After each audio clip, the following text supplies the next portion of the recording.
I am recording now. Hello, people.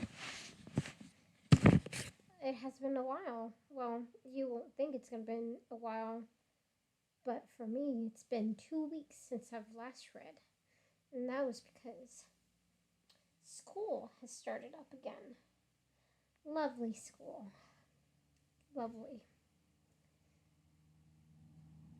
So I've been trying to focus on other stuff, academic stuff. But I am back now. I'm back with a vengeance. I need to clean these things better.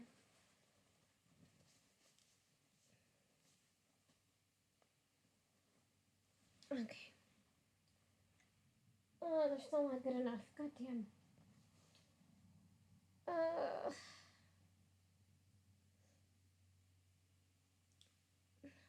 no, they're okay. They're good. They're good. But are they good? Are they really good?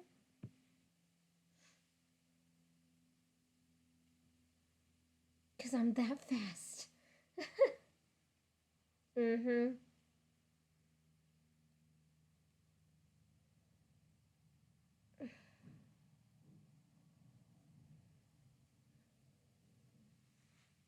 Alright, there we go.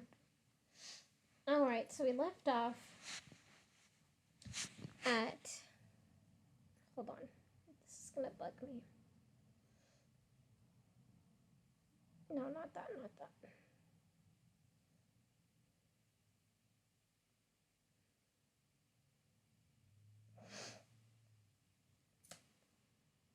So, we last left off at, May back at home, and she's been getting a lot of like cryptic messages about um just the ghosts need her back and the ever after, that sort of thing.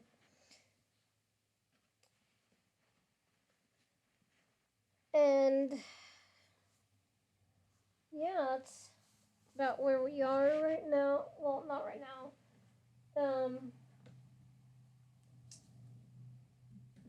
She, I think she was going to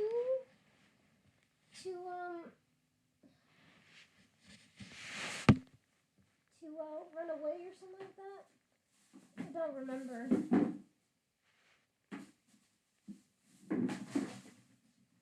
Sorry, I'm trying to get my goddamn trash can. And I'm being so goddamn lazy about it. Anyway, last off, she was going to her attic and then she was going on top of her house. And she fell. And now we're gonna see what is up. What's what happened? All right.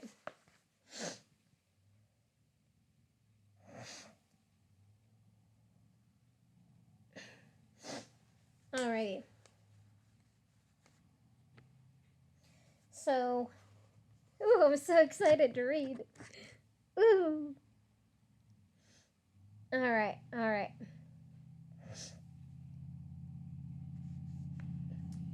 Part 2. Bo Cleaville is number 1. All right. Now, chapter 5. Chapter 5. An empty shore. Meow. May sat up, rubbing the back of her neck. Meow.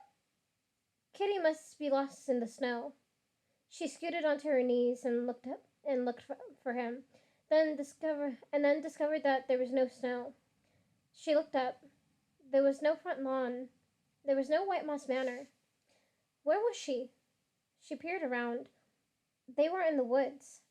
They were in the clearing where the lake used to be. Where the lake was. The lake was there, in front of her. May gaped at it, its dark water glimmering. Meow? May whipped around to see Kitty, sitting, uh, sitting by an open doorway that stood in the middle of thin air. He was floating and eerily translucent.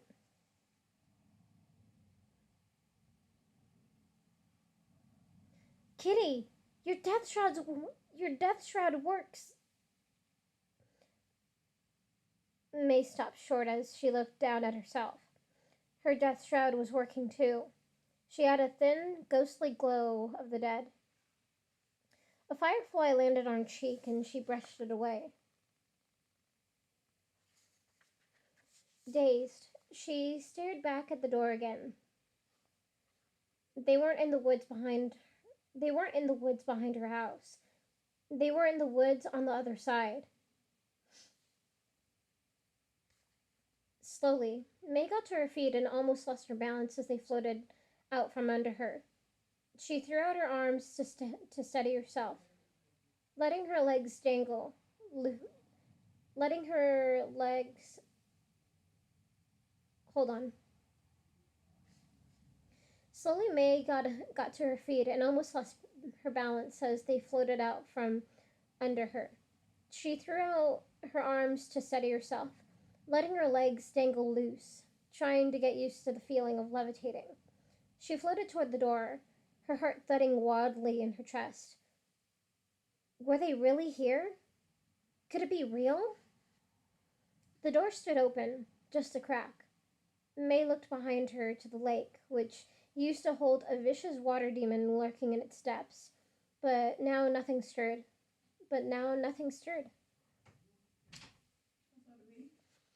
See,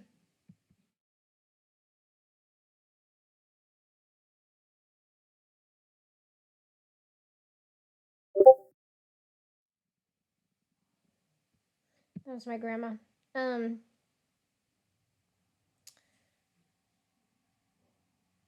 Hella dead. I mean, maybe. We're not sure yet. Even I don't remember if she's actually dead or not. Um, but now nothing stirred. She looked back at the door, which used to be locked, only to be opened by a secret knock. She bit her thumbnail.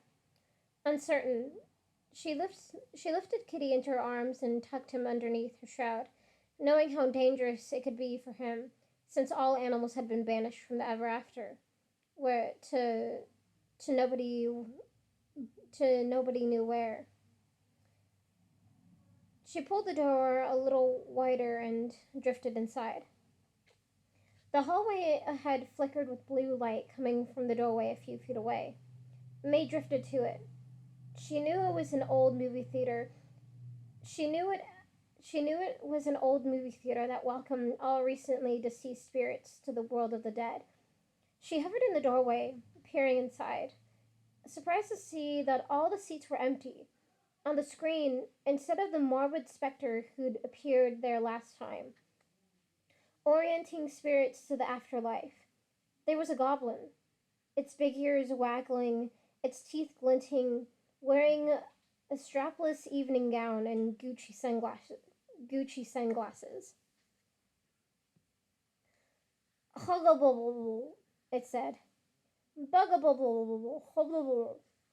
Translations in several languages ran across the bottom of the screen. Welcome to Planet Cleeville, May. Welcome to Planet Cleeville, May read breathlessly, where everything is very organized and you never have to worry about anything, because nothing means very much. May watched in shock as the goblin went on to explain that there were many places to go shopping. Finally, the movie ended with a great flapping of the film projector somewhere above. May hesitated a moment, composing herself, and then floating farther down the hall, pushing with some dread, through the door marked Exit. Here she felt her stomach flop sickly. The immense breach butted along the far side by the dark waters. No, wait. Okay, here she felt her stomach flop sickly. The immense beach, budded along the far side by the dark waters of the Styx streamway, was the same as she remembered. It was an endless stretch of sandy shore, with rowboats docked along its edges, waiting to take.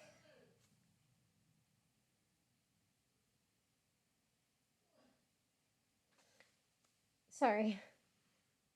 Um, it was an endless stretch of sandy shore, with rowboats docked along its edges, waiting to take the newly dead to far off destinations all over the realm. Streams stretched out from the river's mouth, marked with signs such as Southern Territories, Nothing Plateau, and far west, Death Knell. Nothing Plateau and the far west, Death Knells, New Egypt, Pit of Despair amusement park. But the beach no longer bustled with thousands of newly dead souls being ushered to various destinations all over the realm. There was not a soul in sight. The shore was deserted. Meow. Somber Kitty whispered through May's collar. Shh, May whispered. There was something else different that she couldn't put her finger on. But and then she looked up. There were no stars zipping through the sky above at lightning speed, like comets. The stars were gone. No, the sky was gone. There was only a low, dark cloud where the sky used to be.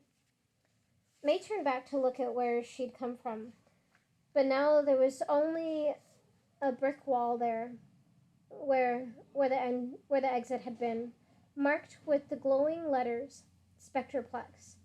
A sign up near the top announced in neon, "You'll never get out again. Have a nice day." Beside it, in big, bright red letters, was scrawled, "Bo Cleaville's number one." May turned back to look at the streamway, grasping her situation. She knew from experience that there was no way to go backward, but she didn't know which way to go forward either. The last time she had seen her friends had been in South Place, thousands of miles away, with a horde of goblins, ghouls, and zombies, all the realm's dark spirits at their heels.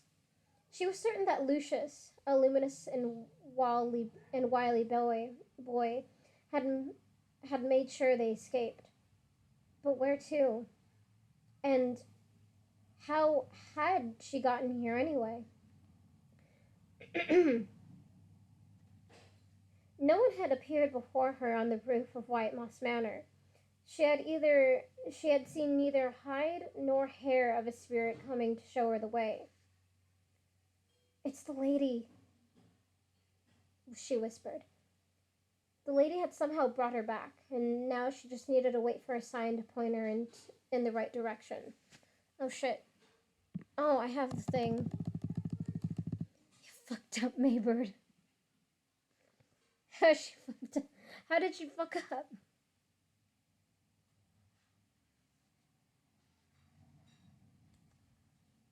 By getting herself into the ever after or falling? How?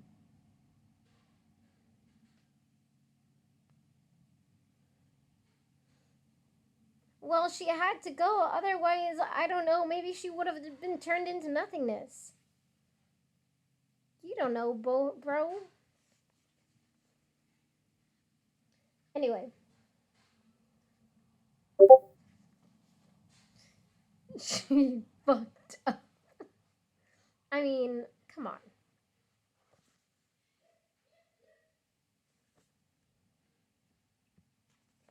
Alright. Excuse me.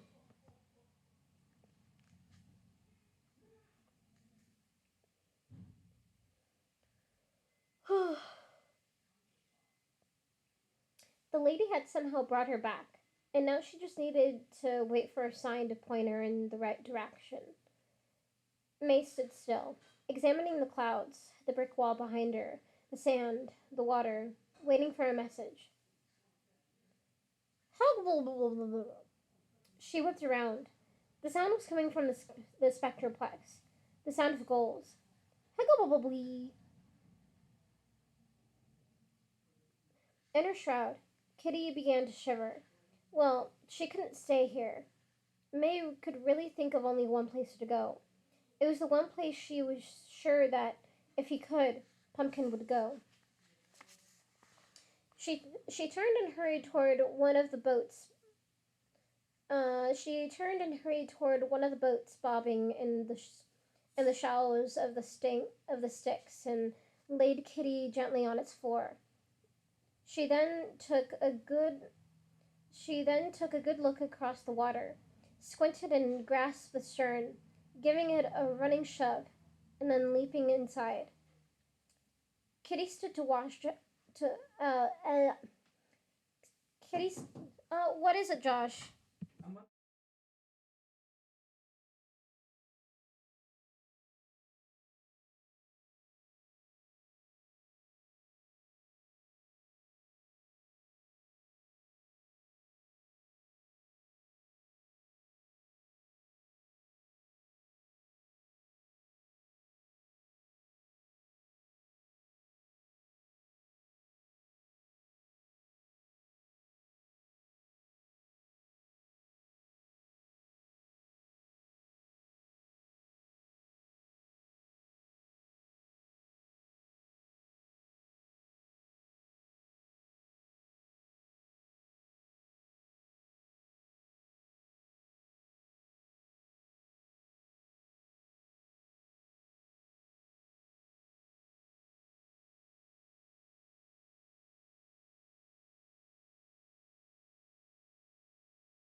Okay, I am back. Sorry about that. Josh needed to have some help getting the ham out. Yeah, my parents made some ham. It's delicious. All right. Anyway. Um.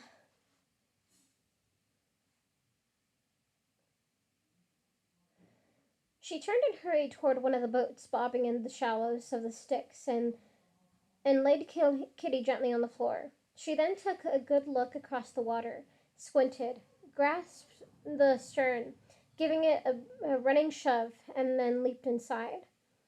Kitty stood to watch as the boat moved away from the shore, his paws up on the bow, meowing a protest against the water.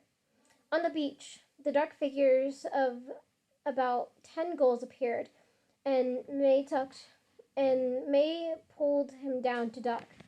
They stared like that for several minutes, until the shore was gone from sight.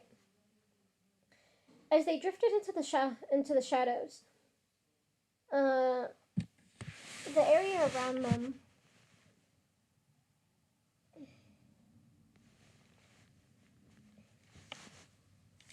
Sorry, I was adjusting myself.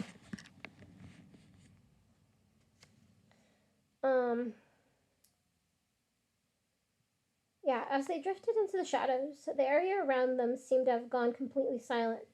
In fact, it felt like they were the only two creatures left in the world. They floated past the sign that hung overhead. It read in drippy letters, Belmorte. 1,300,017 miles. And that is the end of chapter 5. All right.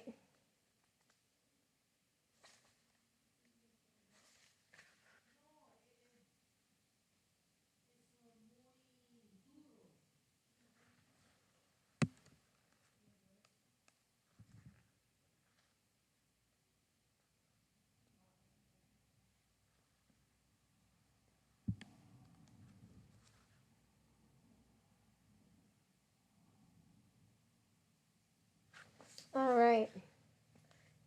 Chapter 6. Chapter 6. Chapter 6. Back to Belmorte. From the water, Belmorte reminded one of a sleepy old miser, perched up ahead either side of the stream, its gray stone houses curvy and slumped, as if they had used up all their energy just being built at all. As if they had used up all their energy just being built at all. And the gloom, dim lights glowed in the yellow In the gloom, dim lights glowed in the yellowed windows of the old stone walls and shops, and reflected on the water of the stream. Oh, wait. Let me say that again. I didn't say that right. In the gloom, dim lights glowed in the yellowed windows of the old stone halls and shops, and reflected on the dark water of the stream. May pulled Kitty under her shroud.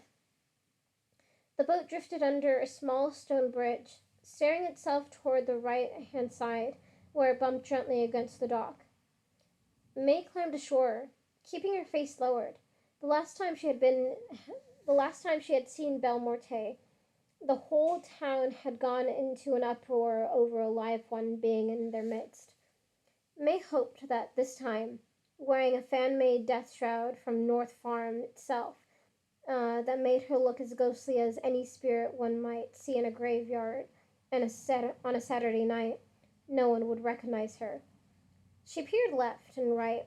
To either side of her, stone houses cozied up against the walkway, tilting overhead with their drippy triangular roofs. But not one spirit occupied the paths along the banks of the river. It felt as if it could be early morning, before anyone had risen.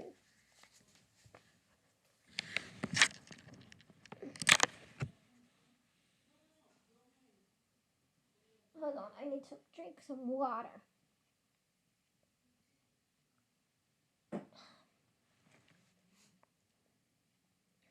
May felt the rumblings of worry, but she tried to ignore her unease. Yeah, my God. I love water. Water's great. I should drink more water. The shops along the streamway were deserted. Trains and souvenirs had been left lying on the road. Doors hung crookedly ajar. Open signs still dangling in their windows. Coffin coffees. Mortician's magic beauty parlor. Choki's chocolates.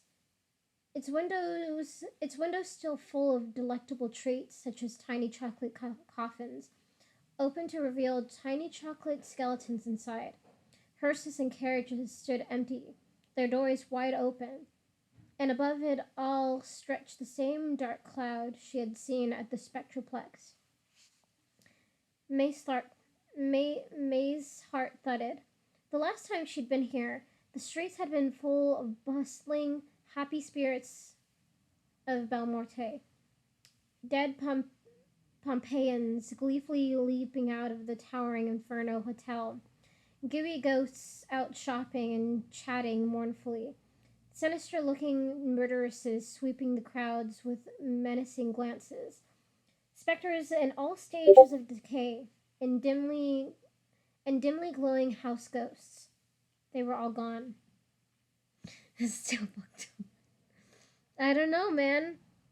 What if it's therapeutic for them? They want to relive their deaths all over again.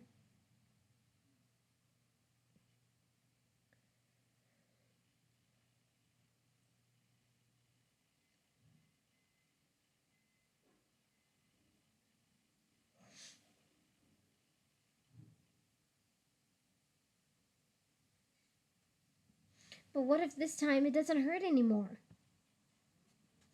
What if?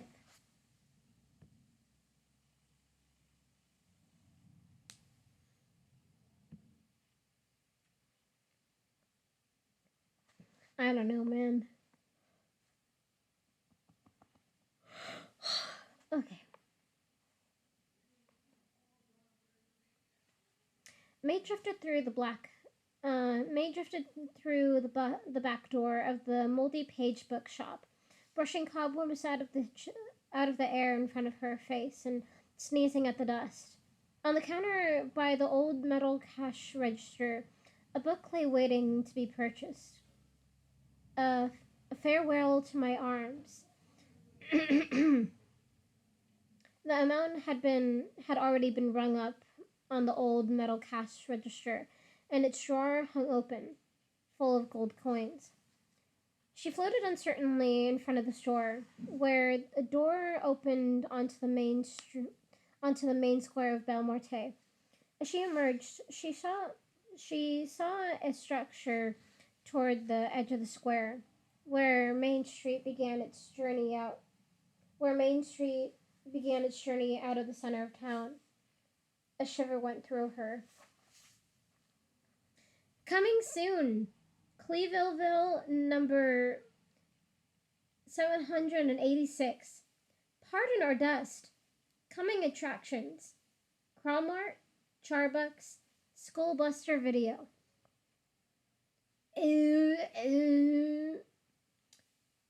May ducked back through the doorway, clutching Kitty tight. She watched as a group of zombies lurched across the far side of the square. Their bloodthirsty yet dim-witted eyes scanned the area for any stray spirits.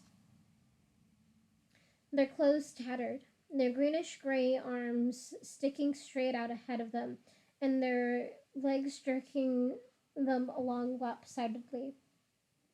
Another group, which she could see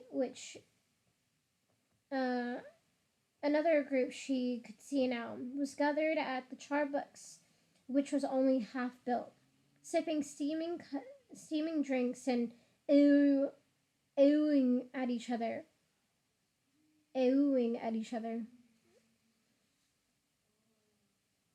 Ooh was the only word in the zombie vocabulary. Pumpkin. May trembled, her lips. May breathed, her lips trembling. The dark spirits had taken over his hometown. Her eyes shot to an old Victorian bicycle, basket and all, lying on the ground a few feet away. Watching the zombies in Charbucks, she scurried over and lifted it up, dumped Kitty gracefully into the basket on the front, and climbed on.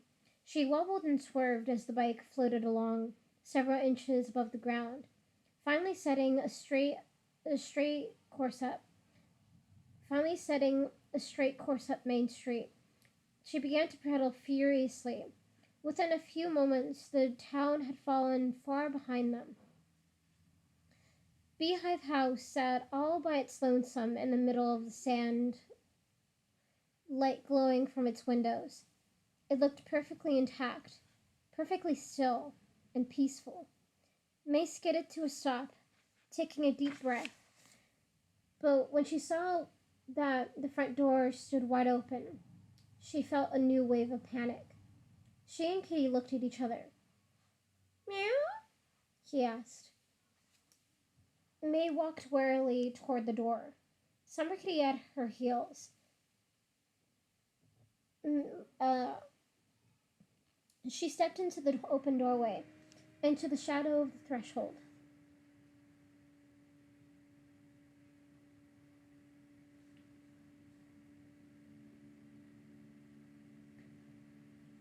Yeah, she stepped into the open doorway, into the shadow of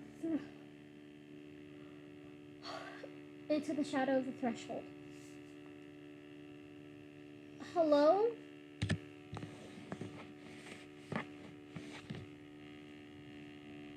Finally, she pushed the door the rest of the way open and stepped all the way in.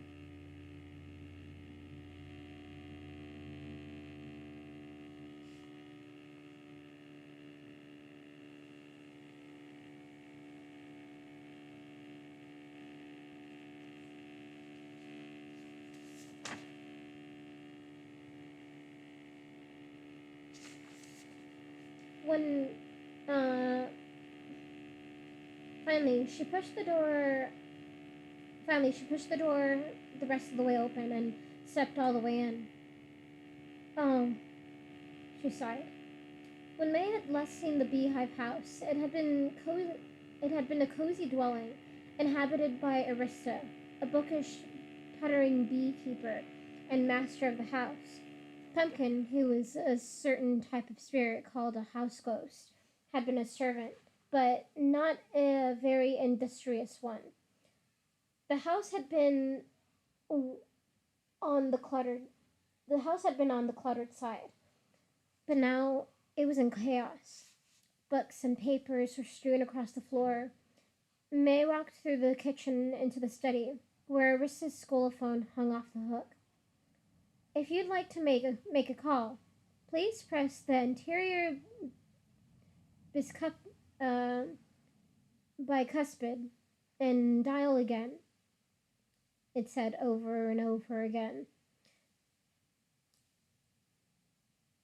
Arista's map had been torn up, and his globe of the universe, which showed all the stars and planets were, and how many spirits lived on each, was cracked down the middle like a hard-boiled egg, but still blinking and twinkling. There were brochures for Rotten Roxy's roller rink and remaining fingers nail salon, mixed up among a pile of newspaper clippings from the Daily Booze. May sifted through them, reading the headlines, the words brightening to a distinct glow as her eyes touched them. Dark spirits take over realm. Curiosity grows. Over rash of tacky strip malls left in their wake. Hopes of salvation by living girl, dashed by her disappearance. Thousands of vanished spirits rumored to be kept in Bo Clevel's basement. Reporter vanishes after reporting on spirits kept in Bo Clevel's basement. The next article was just a blank page.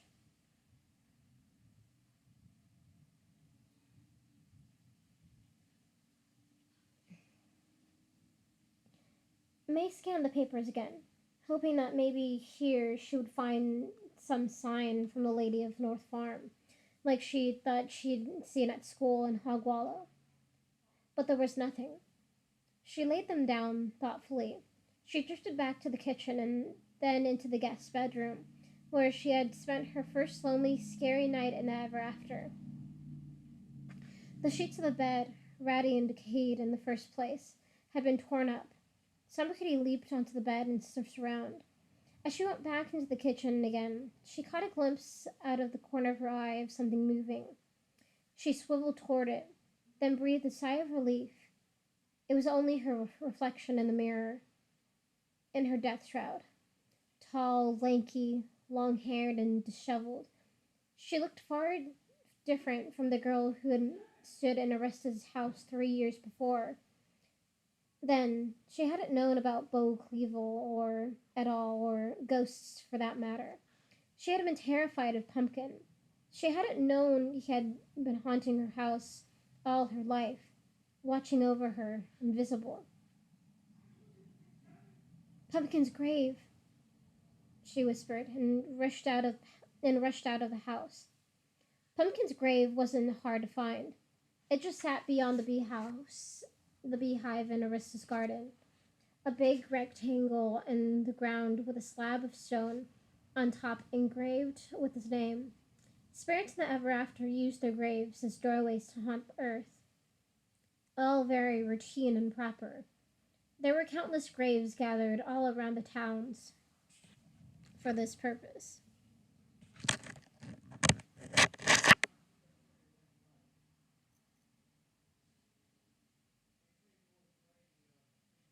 Hold on.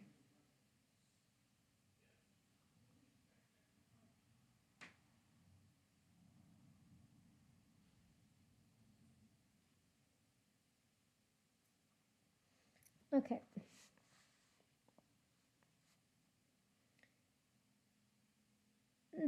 There were countless graves gathered all around all the towns for this purpose.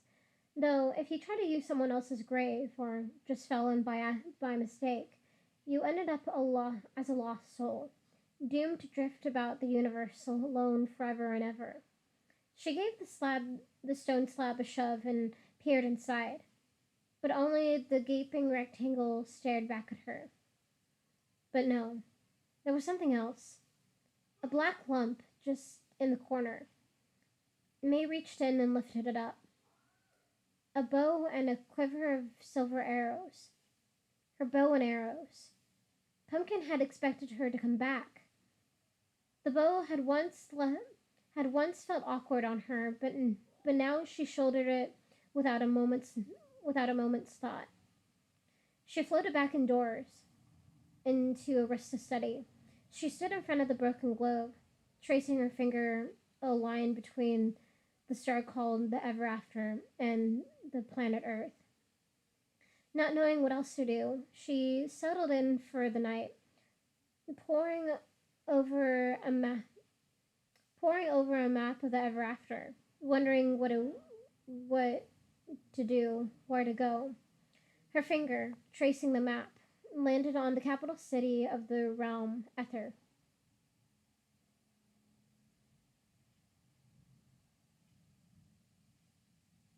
Ether was an ancient city, and the eternal edifice in the center of the city was the oldest in the realm, as old as the Ever After itself.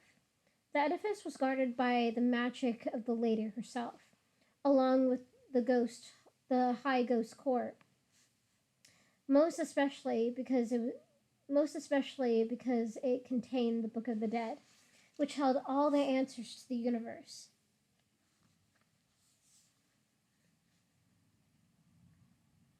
No matter what happened in the Ever After, May was sure that the eternal edifice was safe.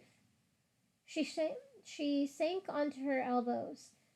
When she looked up from under her eyebrows, she noticed something glowing red under the map and lifted it.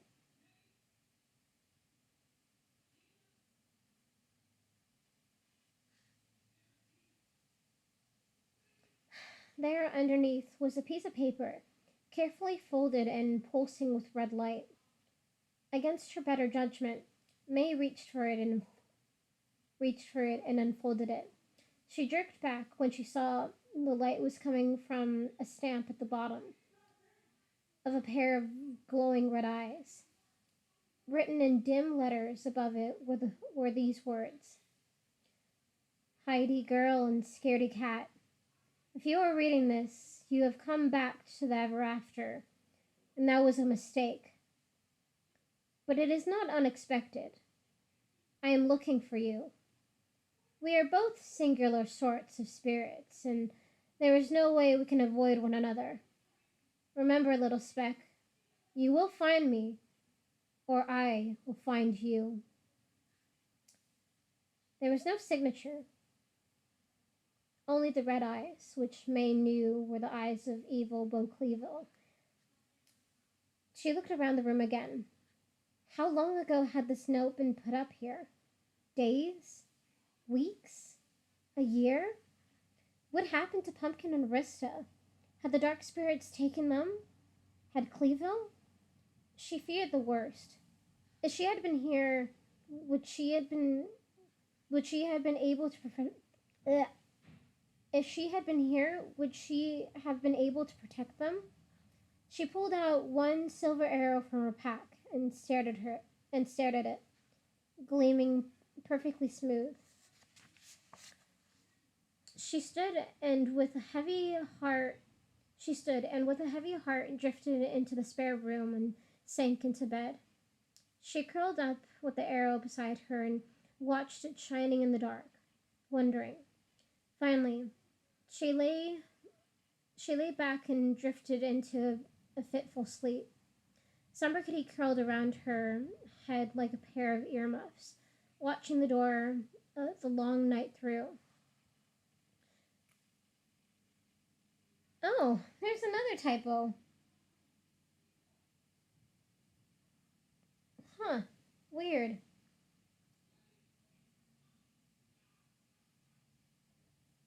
You don't see these every day.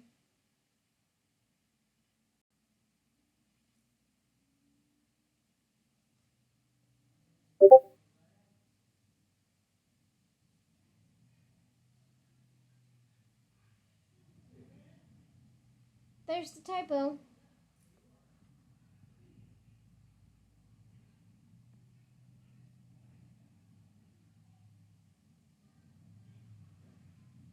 Dang. Calling him out.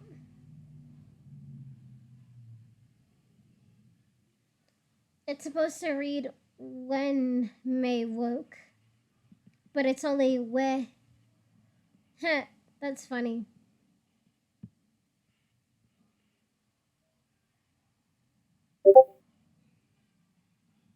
Right? You don't see those a lot.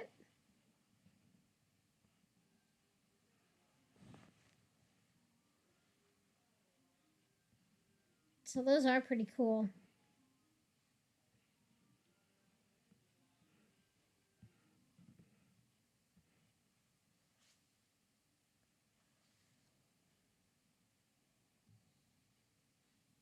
Oh, I get what you were trying to say. Because you don't have fitful sleep, so you thought I was calling you out?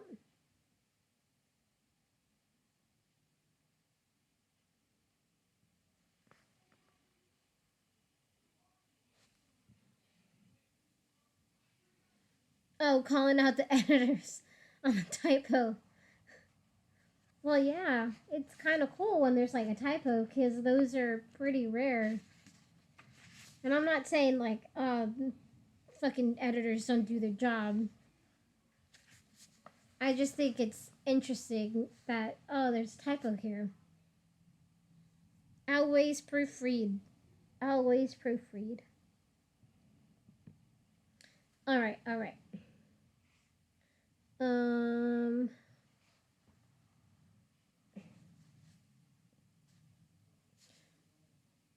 yeah. When May woke the following morning, her eyes were on the exact same spot she'd closed them the night before. The tiny chandelier, um, the tiny chandelier just above her head. She squinted for a moment, trying to make out what she was seeing. She sat straight up. She stood up and squinted. There was something written in the dust that clung to the chandelier. It took her a moment to make out the letters. They were so smudged. Pod. Pod. Meow, Somber Kitty said, sniffing the air. There was no telling how long the message had been there.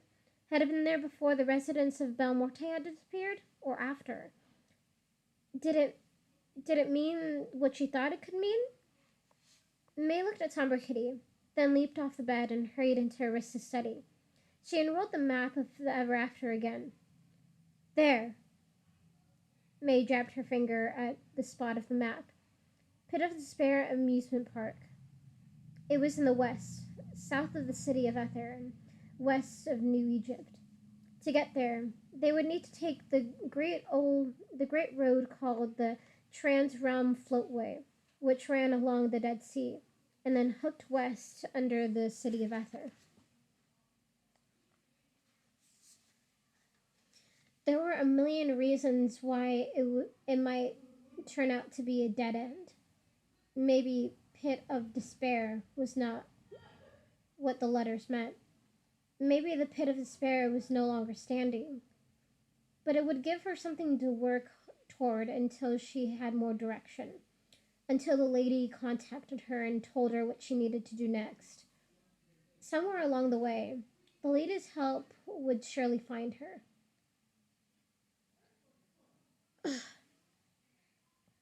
She folded the map into a pocket inside her shroud, tucked Somber Kitty under her arm, and hurried out the front door. Back in town, May ducked from building to building, clutching her arrows tight and hoping she'd have the courage to use them if she needed to. She scurried back into the moldy page and tucked Kitty safely onto one of the shelves. crawling about to find a goblin ghoulish zombie uh, into English dictionary and snatched a handful of gold coins from the register, which she didn't think the spirits of Belmorte would miss anytime soon. She laid Kitty in the bicycle basket, covering him with an old moldy blanket, and they took off, paddling north. And that is the end of chapter 6. Chapter 6. Ooh, baby, she still hasn't found her friends yet. Ooh, baby.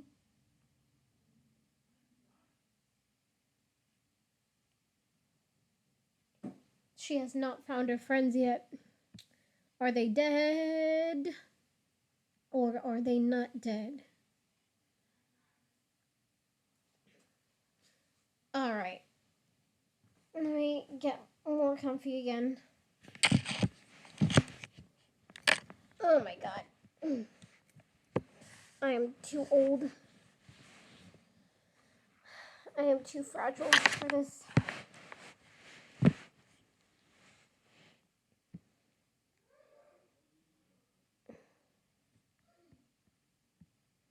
Okay.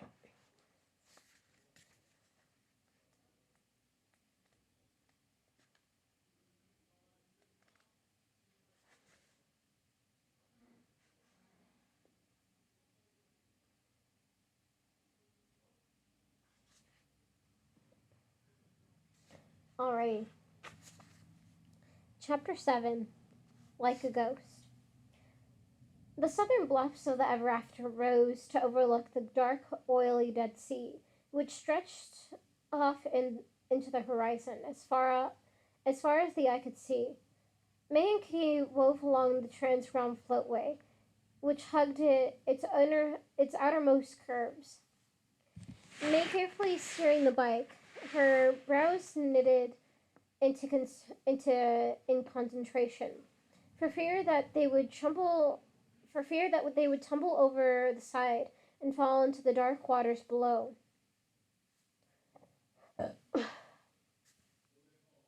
Even though they could float. Okay, cool. Even though they could float with their shrouds on, it was very different from flying, and if they wandered off the edge, they would drop like stones into the sea. And any souls touched even by a drop of Dead Sea water would immediately be transported into the dungeons of the dark realm far below its surface. Kitty sat piggyback, his claws clutching the fabric of May's shroud as they wove through towns perched on the cliffs. Retirement communities like shrouded. Let me say that again.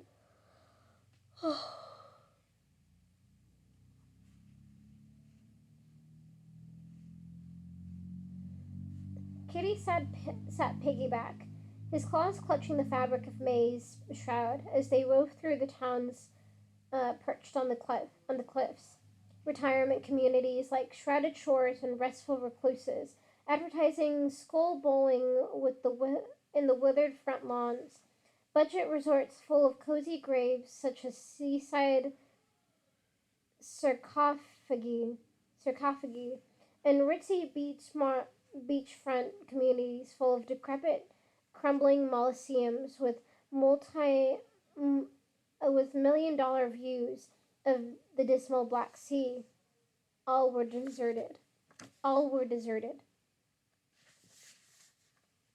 Occasionally they had to stop so May could squint at the map, knowing the floatway would bring them close to Nine Knaves Grotto, which, of course, was nowhere on the map. The grotto was a secret town full of pirates, bandits, bank robbers, and the like, where May had spent a night in with its wild inhabitants and made a dangerous partnership with a shady knave named John the Gibber. Lucius had dwelled very close to there once, hiding with several other boys in the depths of the catacomb cliffs. Maybe he had come back. It seemed like it must be close. She climbed off her bike and looked over the side of the cliff, the wind blowing back her long hair with thick black tangles, scanning the area below in either direction. The long, empty beach, the places where the sea oozed against the rocks. Her heart sped up when she spotted the tiniest path winding down the seaside, winding down the cliffside.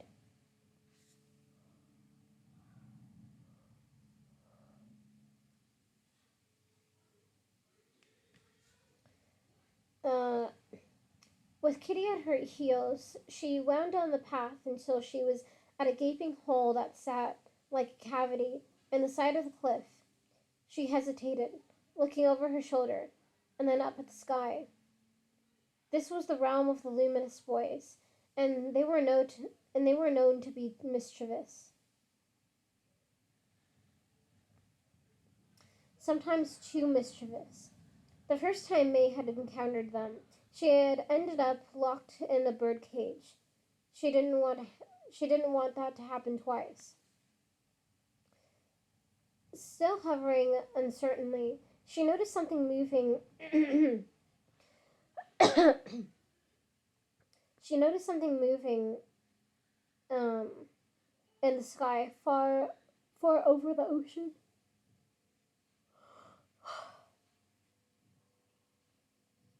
It looked like black specks of oil at first, as if the water of the Dead Sea had escaped into the air. But then she could make out the separate man-like figures. Instinctively, she stepped just inside to cool. Sorry.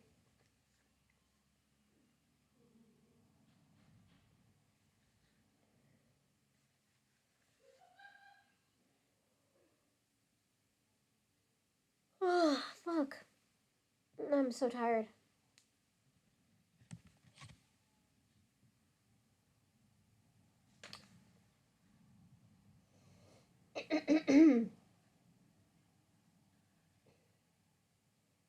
Okay. Uh, it looked like black specks of oil at first, as if the water of the Dead Sea had escaped into the air. And then she could make out the separate man-like figures.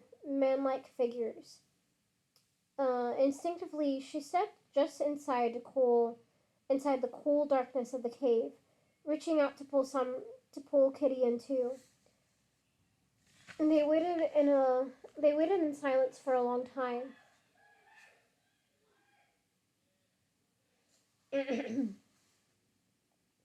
Curiously, May noticed that she could hear the sound of her own breath.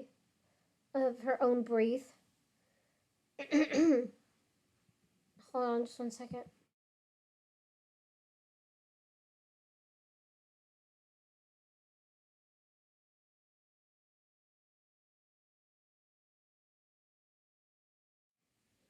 I would have totally destroyed your guys' ears if you heard that. Oh god. Oh, just so tired. Anyway. Curiously, May noticed that she couldn't hear the sound of her own breath.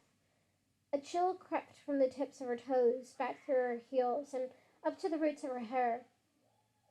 Above, the creatures got closer. They were indeed men. Capes hung from their backs like wings, their faces pale, their hair black and glinting. May knew she should retreat farther into the cave, but she couldn't look away. Soon, they were close enough that she could make out their faces, and then fangs that poked out from their closed lips. Vampires! And then they were directly overhead, and their eyes were swiveling in her direction. At the last moment, May ducked back into the dark. Nothing happened for several seconds. Then she looked out moments later. They were gone. She waited a few more seconds and then stepped out from the overhang of the cave, peering into the sky all around and then down at the sea below. A few planks floated up to the surface of the water. One of them looked like a sign. May squinted at it. NKG, School of Thievery and Pickpocketing. They destroyed it, May whispered around. Oh no. They destroyed it. May whipped around. A glowing boy stood in the cave opening. His hair red, spiky hair. He had red. Hold on, sorry. Something is bothering me.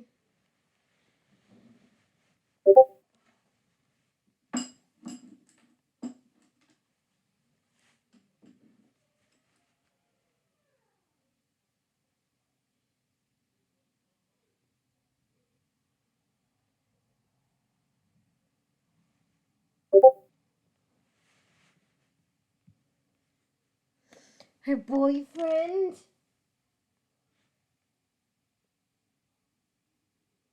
No, unfortunately, she does not ever get a boyfriend.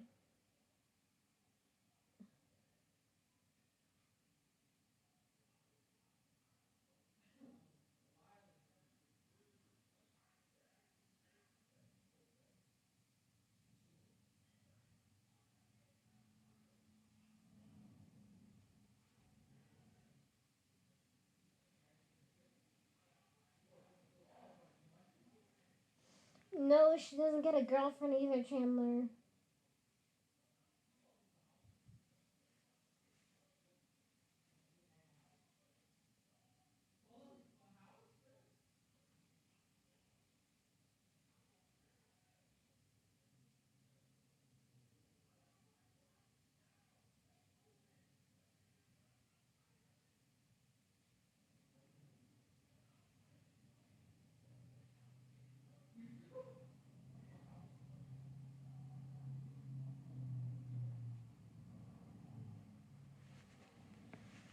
Dang, Rip Maybird.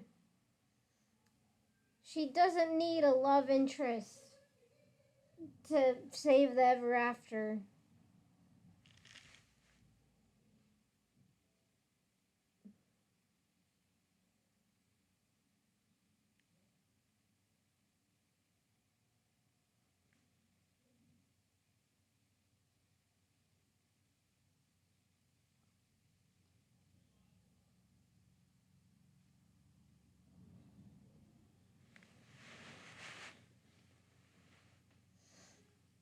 Yes, she is.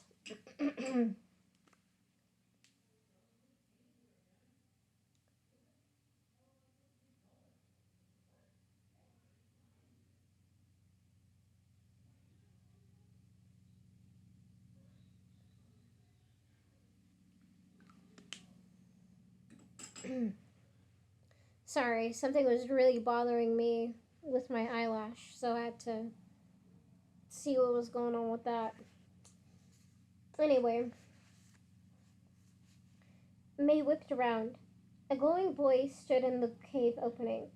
He had red, spiky hair, big ears, freckles, and the unmistakable white glow of a luminous boy. May recovered herself enough to get back up a couple of steps. A few years ago,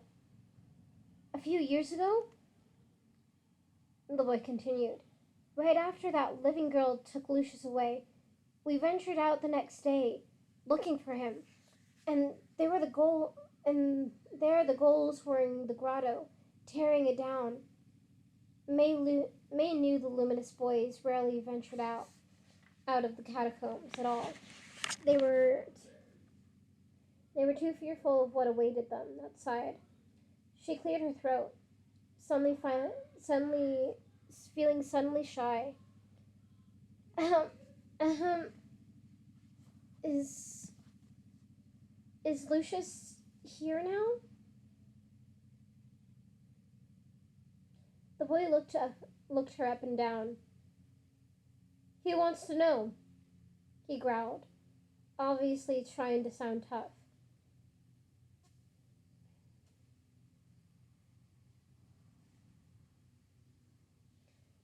I'm the girl you were talking about, Maybird. I really need to find Lucius. No? The boy shook his head thoughtfully.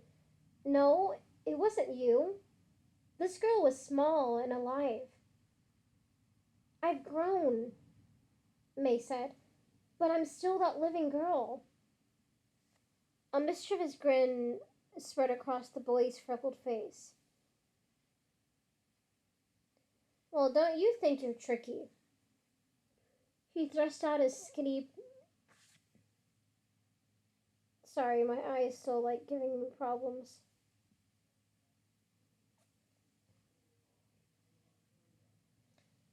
He thrust out his skinny chest proudly. I know a living girl when I see one. He gestured to her translucent ghost-like body. And you are not one. You're a specter, all right. Oh, May breathed, realizing the problem. This is just my death shroud. She reached to pull it back. She reached to pull back her shroud, throwing it over her shoulders. See? He looked her up and down, unimpressed, and crossed his arms. Do I look like I died yesterday? May stared at him for a moment, boggled, and then glanced down at herself. Then she saw her own body and gasped. Nothing had changed. She still floated. She still glowed, translucent, like a ghost. She threw the shroud back farther, violently. She's hella dead. Well, she hasn't taken the shroud off. Not yet. She's just pulled it back. So deaded.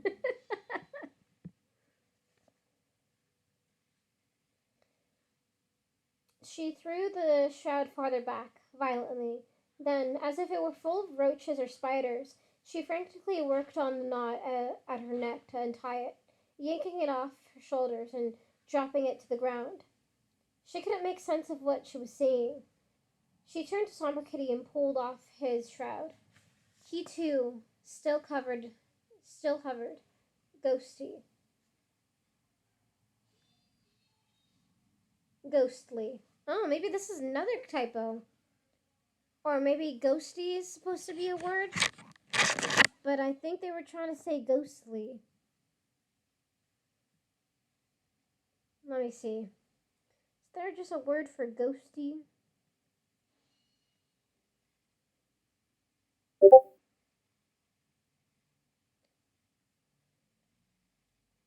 Ghosty definition.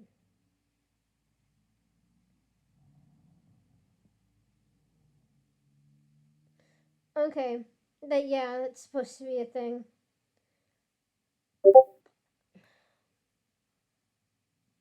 Yeah, probably. Yeah, no, ghosty. Yeah, it's spelled ghosty, so it might be a typo. But it says here I googled it just now. Ghosty definition: the spirit of a dead person, especially one that is believed to appear in the living in bodily form or to haunt specific locations, or a person's soul or spirit. Uh, I think it is supposed to be.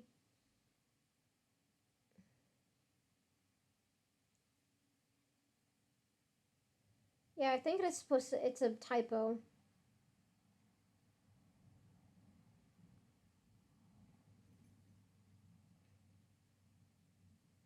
He too still covered. He too still hovered. Ghosty. I want to think it's a typo. So I'll just say ghostly because that makes much more sense. He too still hovered, ghostly. She looked at the boy as if he could as if he could help her make sense of it all. Her head was spinning, and he was looking up at the sky, where the vampires had passed overhead. They're always in the sky, looking for her, the boy whispered. Who are they? Who are they? May demanded, her head all jumbled, her heart beating lopsidedly as a one-man band.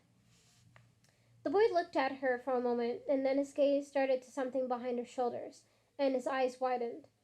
In a moment, he was a flash of light, zipping off into the depths of the cave. The light of him lingered for a moment longer in the deep shadows of the tunnel, and then disappeared, leaving the catacombs completely black.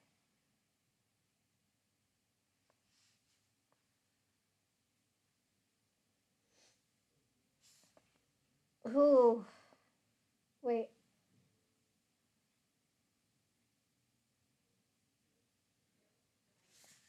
Hold on.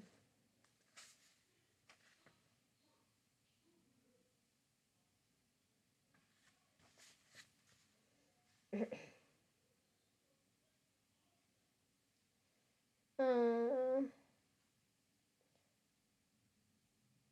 May felt a hard poke jab into her back. Well, ain't it fancy meeting you here? A gravelly voice said behind her. Instinctively, May reached for her arrows, but the thing in her back jabbed harder, making her stumble forward. Hands up. Turn around real slow like, or you're likely to get all wet. May scanned the ground for Kitty, but he disappeared. She raised her hands into the air and swiveled slowly as a May scanned May scanned the ground for Kitty, but he disappeared. She raised her hands into the air and swiveled slowly as a rough hand reached out and slid her bow over her head. Three familiar faces greeted her. Somber Kitty squirming in the arms of the figure to the left. May had seen them all before, when Nynaeve's grotto was still standing. The spectre in the center had a scraggly beard, dimpled chubby cheeks, a patch over one eye, and he held a water gun full of Dead Sea water in his left hand. Allow me to introduce myself, he said, reaching out his grimy hand, reaching out his grimy free hand. I'm Pegleg Petey. I'm Pegleg Petey. He squinted. You've grown a vine, but it's you, all right.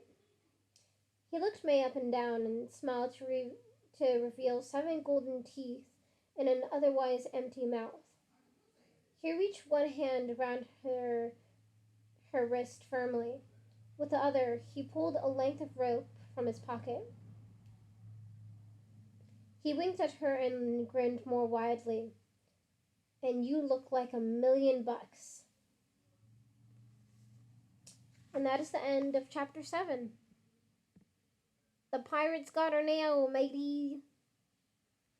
What's gonna happen? Ooh, what's gonna happen? Ooh, yar. Alright.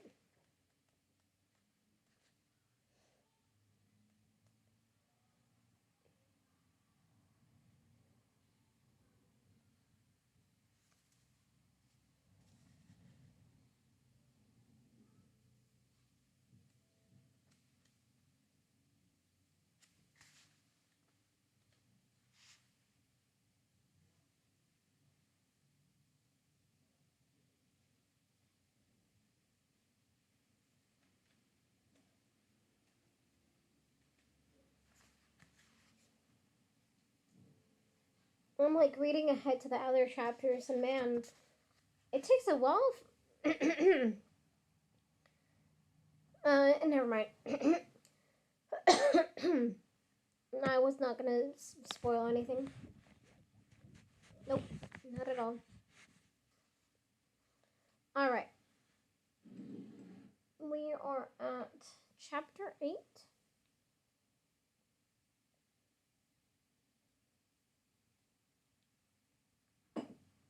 Yeah,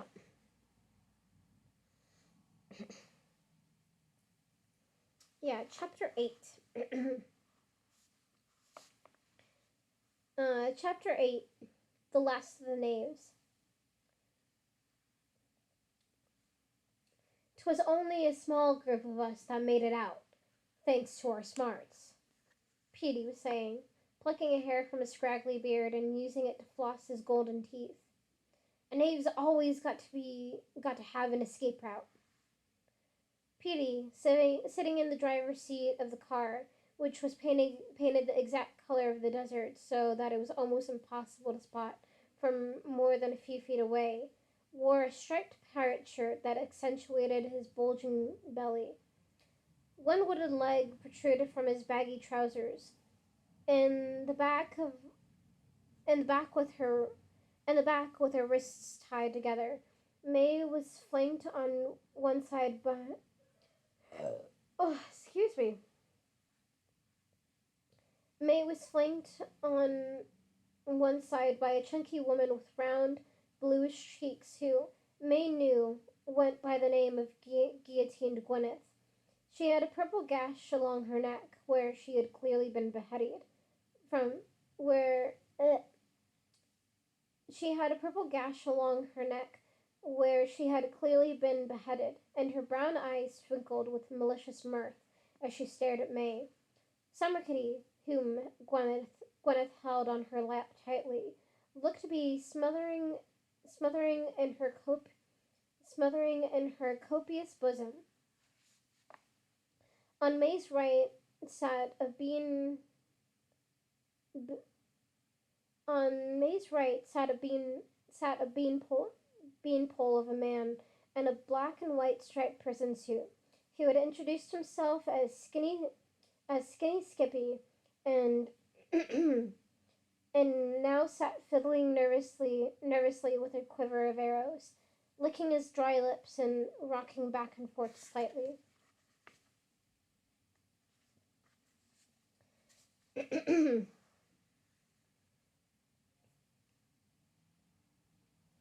It had been a long time since May had felt the coldness of the spirit's touch, but as they lurked along beyond the cliffs and back into the desert, she stared out the window, numb to the danger that came numb to the danger that came with sitting in a car full of knaves.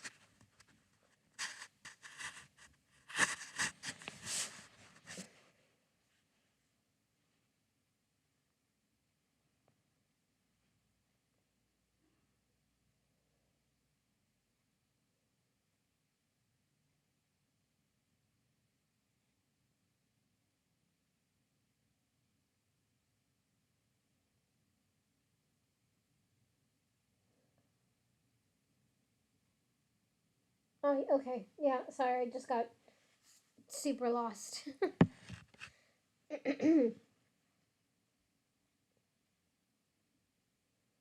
um,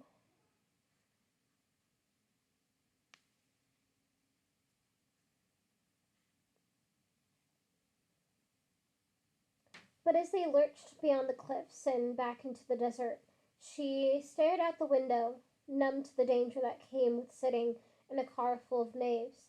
She kept running over events in her mind at top speed, falling off the roof, the lake suddenly appearing, the open doorway. It was all too clear to ignore. They were dead, dead, dead as doornails. May had pictured herself as being a lot of things when she grew up, but none of them included being a spirit drifted around the afterlife in a bathing suit and pajama bottoms. Nevers crowded her mind like Nevers crowded her mind like beetles, one piling on top of the next, each one a fresh shock. She would never grow an inch taller, never have a boyfriend, never go to high school, never visit the real Egypt, never see White Moss Manor again. But most of all, most hurtful than any never that popped into her head. May thought of those nights her mom had reached for her in the middle of the night just to make sure she was there. She stared down at her translucent body, trying to picture an eternity floating, filmy in gray. She looked at she looked over at Summer Kitty, who was staring at her quizzically. His giant translucent ears tilted like toward her like satellites. Did he know? Did he know they were dead? Did he know they were dead? He looked very melancholy, but after all, that was his favorite expression, and they were being kidnapped by knaves. May turned to the window again, tears gathering in her eyes. Petey, who happened to be looking back over his shoulder just then, frowned. There, there, lassie. Don't try to hold it back, he said, his voice sounding all choked up. Ain't no shame in it. Sometimes I cry too, you know. Every time ye so much as stub your toe or see a wee poltergeist trapped at the zoo. Gwyneth chortled. Skinny Skippy laughed through his nose, nodded his head up and down. Petey frowned deeper and turned back to driving. The goals came right after you, lassie. No. The goals came right after you left, lassie. Skinny Skippy said, grinning. You and the gibber and your friends. That bright white boyfriend of yours, or that pathetic house ghost, Squashy.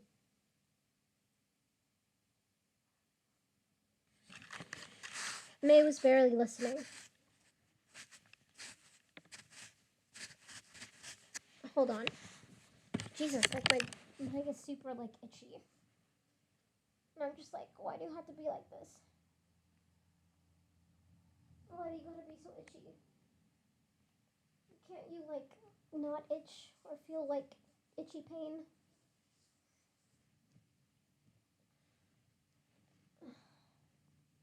I'm under the impression that my body just wants to kill me. Okay. That should feel better now.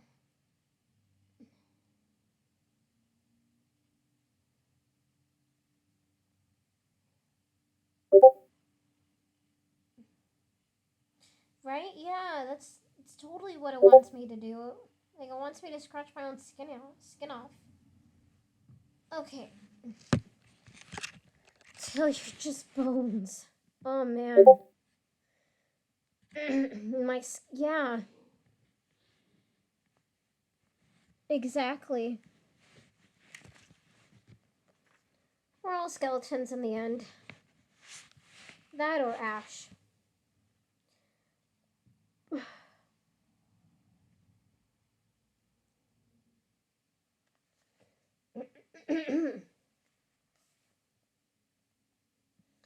Alright. Hopefully I put lotion on it, so hopefully it'll calm down.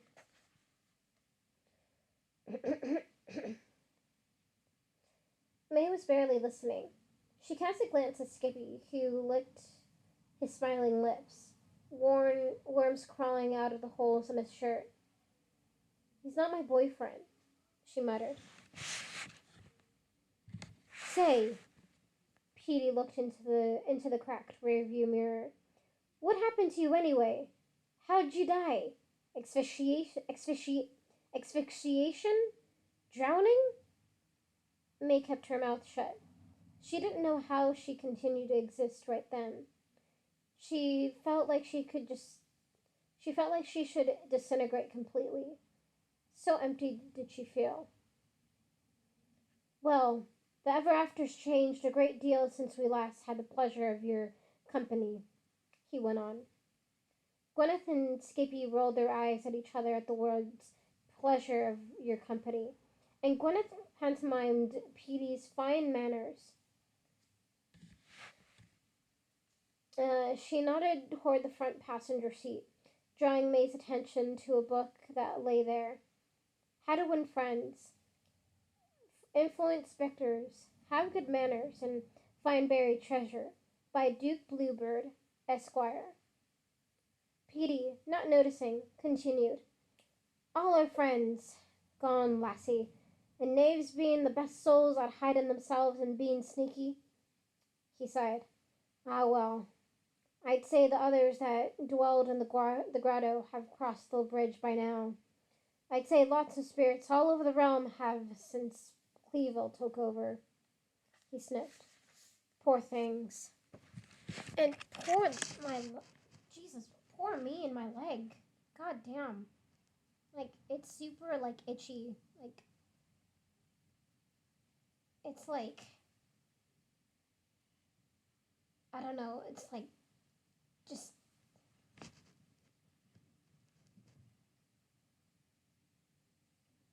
and I didn't, like, shave or anything.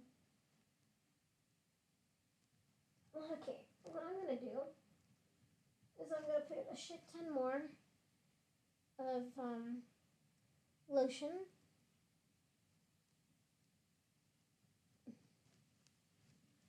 I need more lotion than that. And also, it is my fault for not putting lotion on my legs, because they are super dry.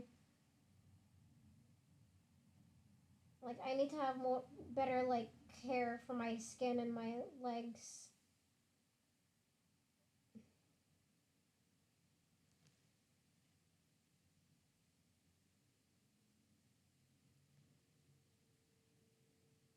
Because, like, this is ridiculous. How I just need to take better care of myself. Okay.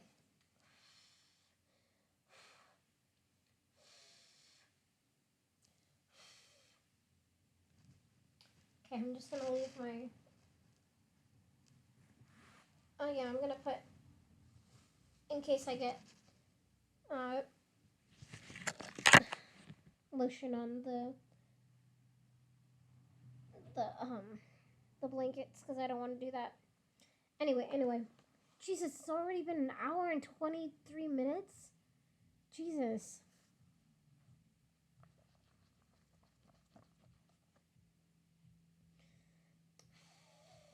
Okay. It feels better. It feels like nice and cool now. Alright.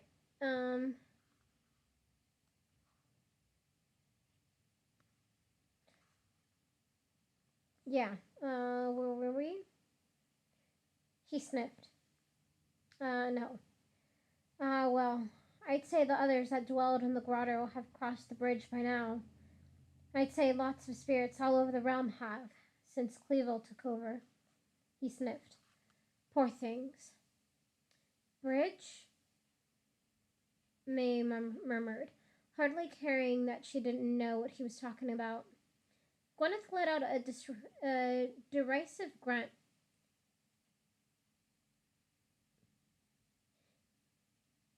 You know about the Bridge of Souls? She asked, with a malicious grin, clearly dying to share. May shook her head numbly. Gwyneth and Skippy gave each other a meaningful look. Best not to talk about that, you two, Petey said, warningly over his shoulder, then let out a huge, smelly burp. Summer Kitty tucked his nose against Gwyneth's uh, Petey said, ugh. Summer Kitty tucked his nose against Gwyneth's bosom.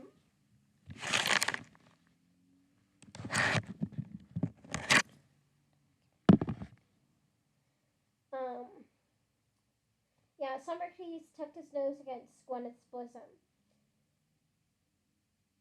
Some folks say it sneaks you up on Some folks say it sneaks up on you if you talk about it too much. Gwyneth's eyes widened with fear, as if realizing he had a point. And then she seemed to have a new thought. Ay, she sighed. I do feel sorry for you, lassie. Being newly dead's no picnic. Bit of a shock it is. She hesitated, scratching at the mark around her neck from where she'd been beheaded. And you know, it makes me a sight sorry about trying to get you wet and all those years ago with that nasty seawater capsule, she said, reaching out a hand to shake. Let's make up. There's one in your hand right now, May said flatly, staring down at the black capsule tucked between Gwyneth's fingers, ready to pop. Gwyneth feigned surprise. Gwyneth feigned surprise. Aye, so there is, she said, sheepishly slipping the capsule back into her pocket and showing May her big black-toothed smile. Bet people on Earth are a bit on edge these days, eh? Petey said, cheerfully making conversation. May barely heard him, wondering what her funeral would be like. Would somebody be there to hold her mom's hand? What kind of music would they play?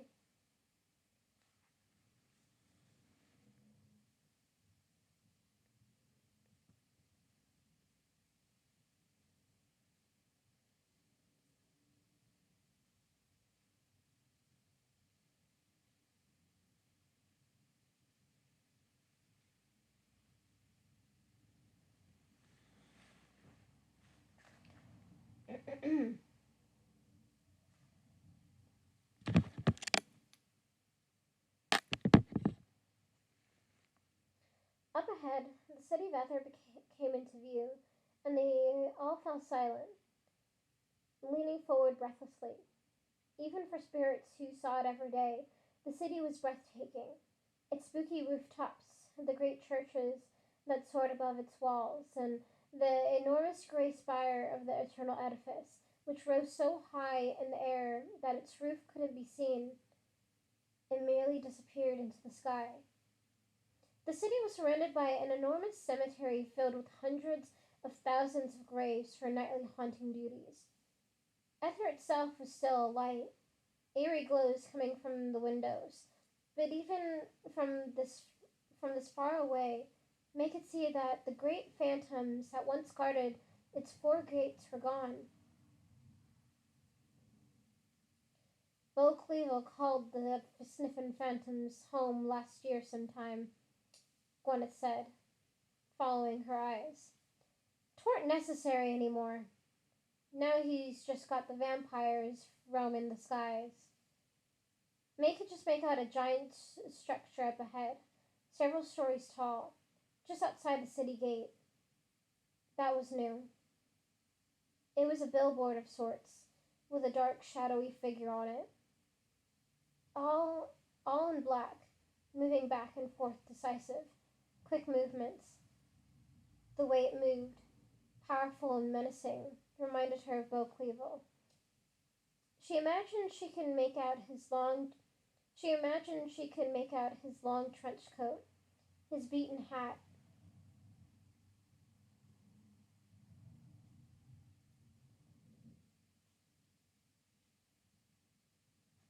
Wait, hold on just a second.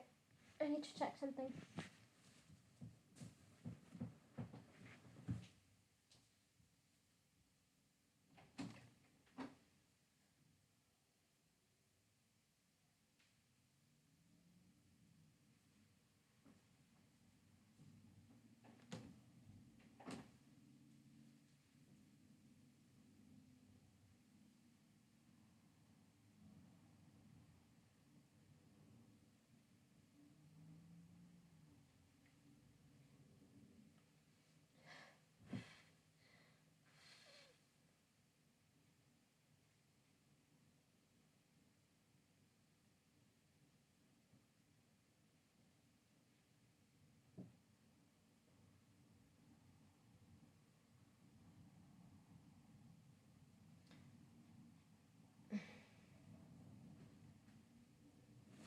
Okay. Itching has stopped for now. Hopefully it doesn't come back. Ah. Oh, excuse me. I'm sorry, people. That's gross.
Okay, sorry. I was occupied.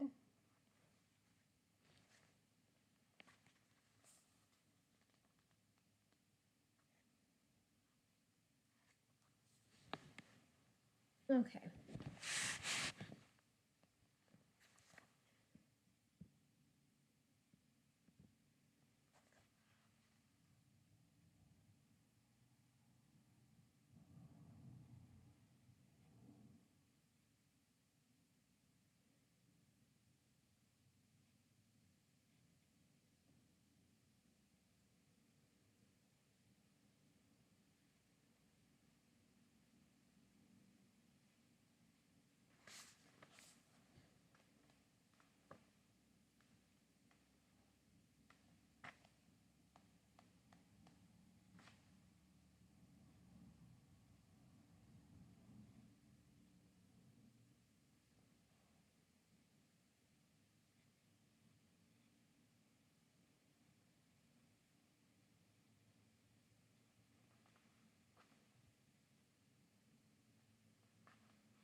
Okay. I think I know where I'm gonna leave off, but we'll see.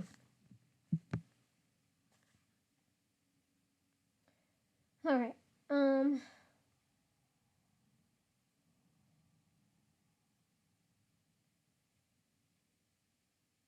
She imagined she could make out his long trench coat, his beaten hat, his slick as a snake movements. His slick as a snake movements. But as they got closer, she realized it was a different shape. Similar, but smaller, thinner, and more graceful. As they drove closer and closer, another gut-pounding thought occurred to her. If she was dead, that meant the lady hadn't sent for her. She hadn't brought her here. She not she might not even know that May was in the ever after. At that same moment, something about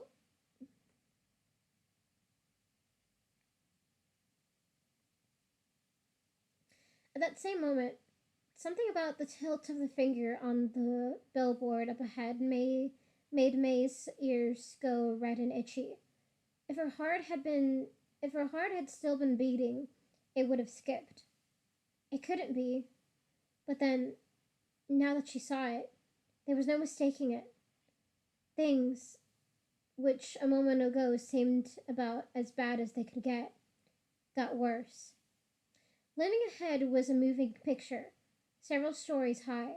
The figure with her death shroud blowing behind her, a sinister look on her face, her black bathing suit sparkling. It was a 10-year-old May, towering over Ether with all the world to see. Across the top was one word was a top across the top across the top was one word. Wanted. Glowing in moving red letters. And along the bottom, $1,000,000 for her capture, courtesy of your favorite ruler, Beau Cleaville. May looked down at her tied hands and knew why the knaves had taken her. She wriggled her wrist, but Skinny Skippy put his water gun to her side and gave her a look that said, "Do not to dare." Well, I feel like that's... Well, no, it wouldn't be her best option.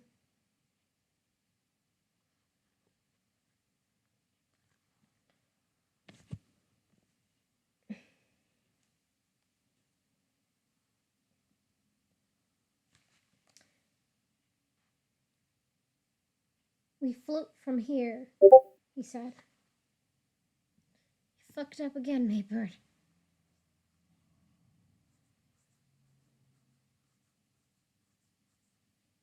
"I mean, only a little bit." "Only a tiny bit." "That's true. Well, not trusting ghosts. Well, she shouldn't trust knaves. That's it. Should not trust knaves."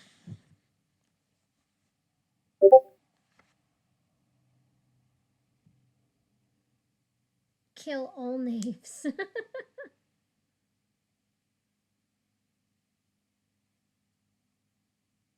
"Kill all of them."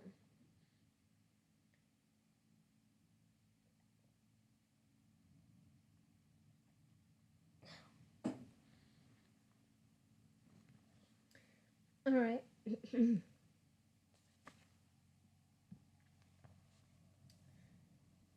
May looked.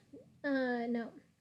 May had no choice but to drift out of the car behind the knaves as they made their slow progress up the ramp that led onto the wall of the city. "Yep," Petey said, as much to himself as to May, looking around at the thousands of headstones behind them, then up at the eternal edifice, its impossibly high spire arching far above their heads. "Hard to believe Cleaville's finally got his hands on the Book of the Dead. They say that's what told him how to use the graves." "What do you mean, use the graves?" May asked, a sudden fear taking hold of her, though she didn't know exactly why. "Why?"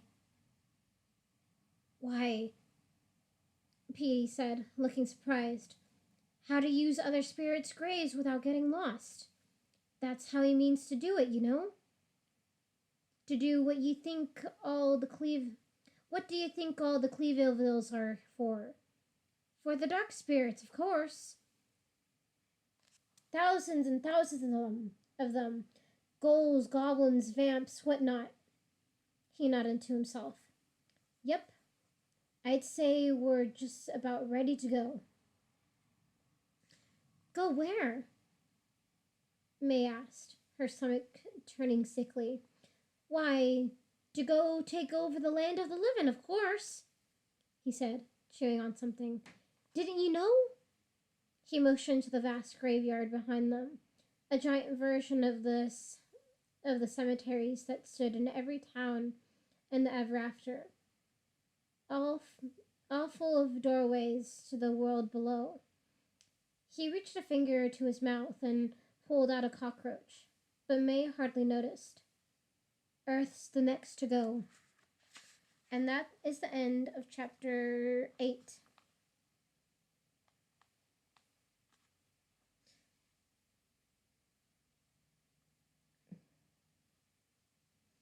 All right.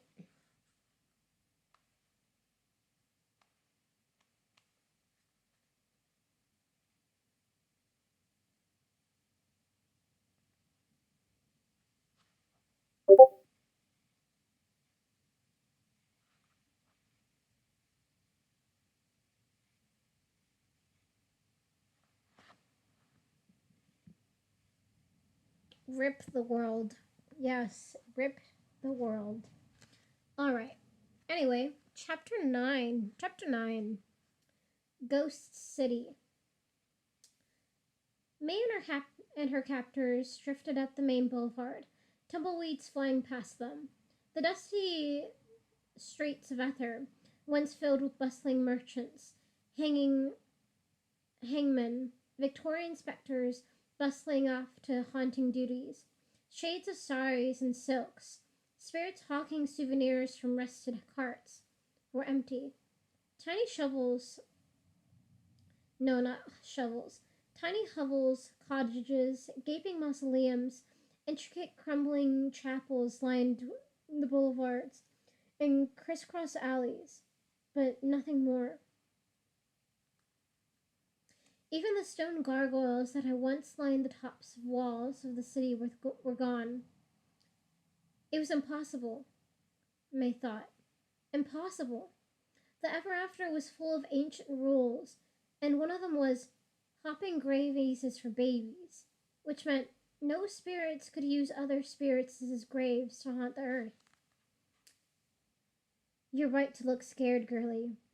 They probably gonna turn ya to nothing when we hand ye over, Skinny Skippy said gleefully, misinterpreting her stricken expression.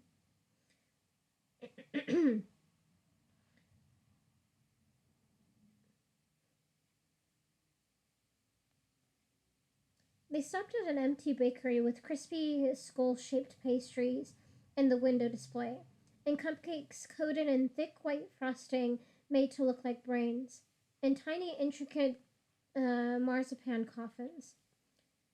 The knaves raided the shelves and stuffed their faces, grinning at one another with their rotten teeth. May stared at them, lost. From time to time, Kitty swept his paw softly at her cheek, trying to wake her from her daze. But finding out she was dead, that she was also up for ransom, and that her entire planet was on the brink of being invaded by every ghoul, goblin, and zombie in existence, was too much for her.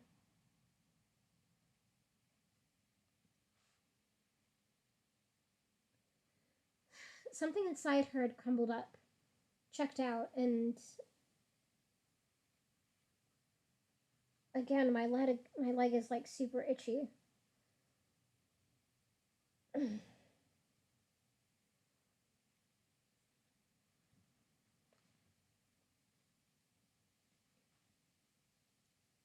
Man, I need to keep on drinking more water. Just like force myself to drink as much water as possible.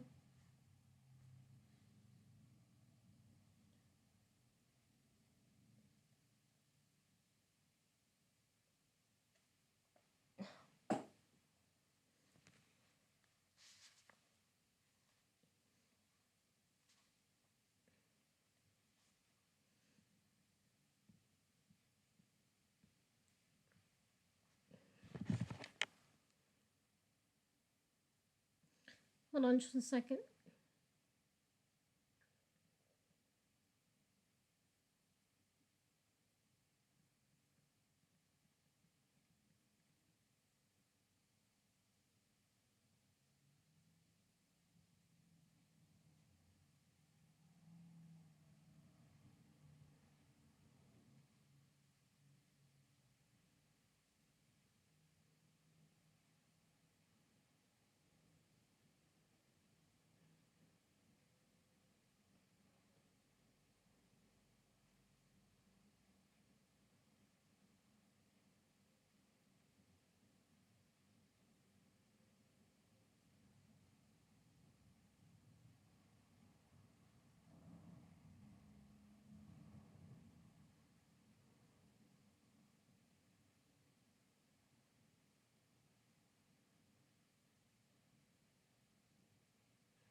Sorry, I was very um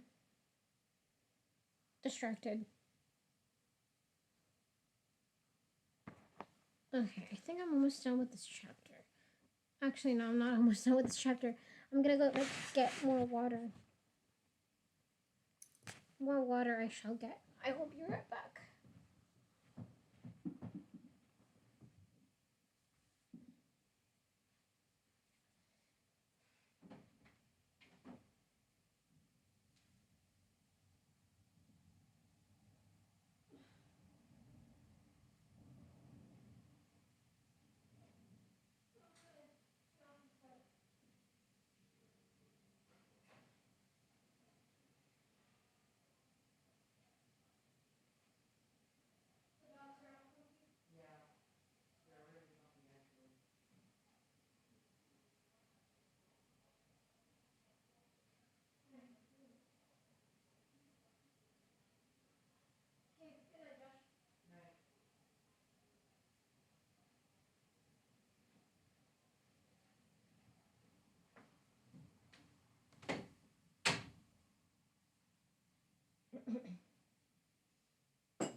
Okay, I am back with some more water. Thank you for being so patient with me, Chandler. God damn, I know I've been really like in and out of it. Where is the server? Okay.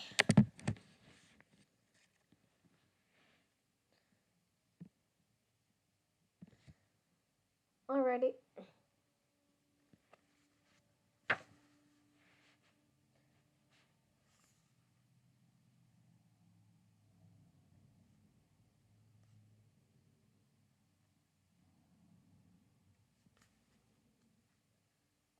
Oh, okay, yeah.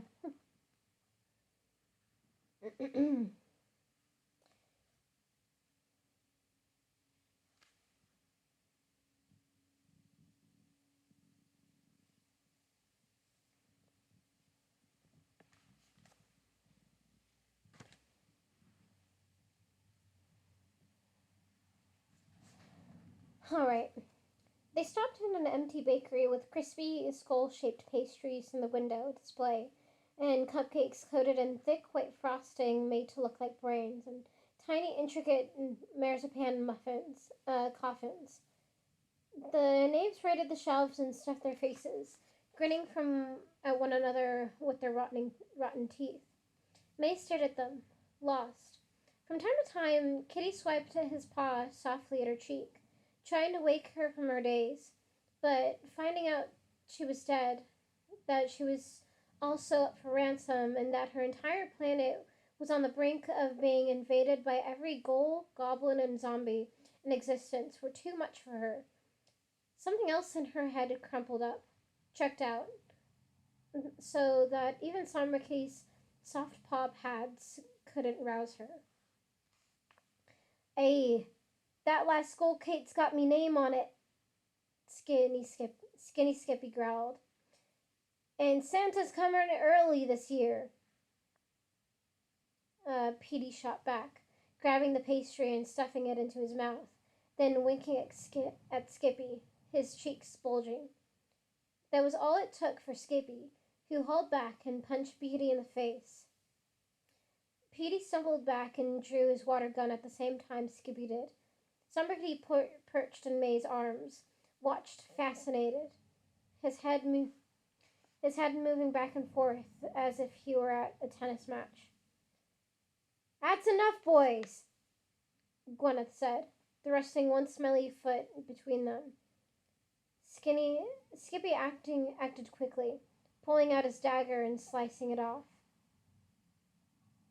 Yo!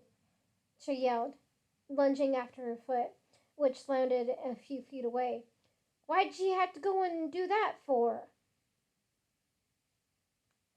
She picked up the foot, the toes wiggling. As if I ain't got enough to carry ya, and now I gotta be carrying me own foot. She And now I gotta be carrying me own foot. She looked around as if she might find something to tie the foot back on with. And then she sighed and tucked it under her arm. She moved, they moved through the city slowly, Petey stopping them every time they reached a corner or an open doorway to make sure the coast was clear. Still a few dark spirits running about, he said, though most of them have moved on by now that the city's deserted. The knaves, seeming a little discomfited by May's utter silence, were trying to make conversation. "You may be wondering where we're taking ye," Gwyneth prattled on.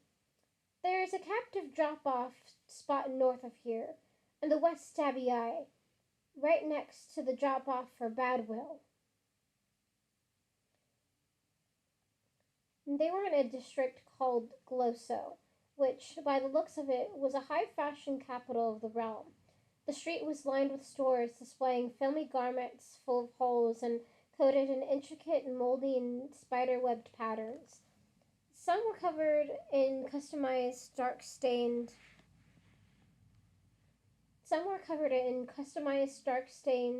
Others were simply worn out and nubby. They moved through the neighborhoods. They moved through the neighborhoods a little groaning. Yeah, they wove through the neighborhoods of Little Groney, All Hags Haven, and Phantasm Fairway. Pegleg Petey explaining that in the city's heyday, this is where you got the best hexes, and that was the hottest spot to buy fantastic footwear, and this is where you went to see the best musicals. What was left behind by the city's inhabitants? Bits of paper scrawled with glowing words and blood red ink, old welding veils, top hats, blobs of ectoplasm, fluttered up and down the crisscrossing alleyways and avenues with the breeze. And then they turned a corner, and suddenly it was before them, the eternal edifice. The edifice's great golden doors lay on the street, broken in pieces. Its windows were all missing. Goals had been graffitied. Goals had graffitied its walls with words such as "Huggabubble" and "Argabubble." Argabubble, Argabubble, Gubble. Petey sighed. Now that's a bit. Now that's a bit naughty. Even the knaves were.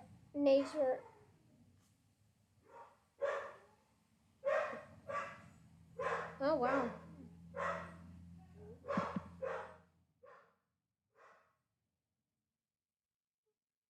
I'm gonna stop for a bit. I'll just take a break because my parents got back home.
Actually, no, I'll keep on reading.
keep on reading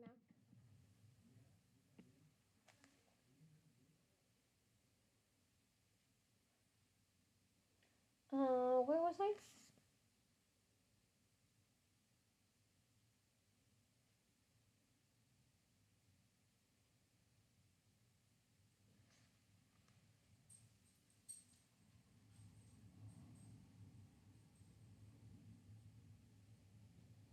I was at.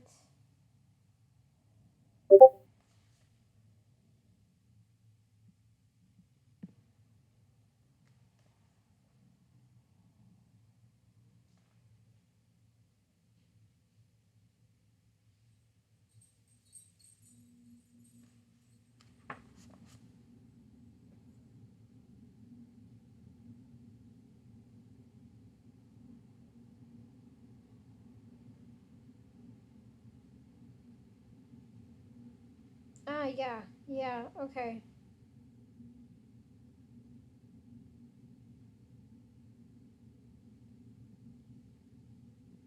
Alrighty. Um,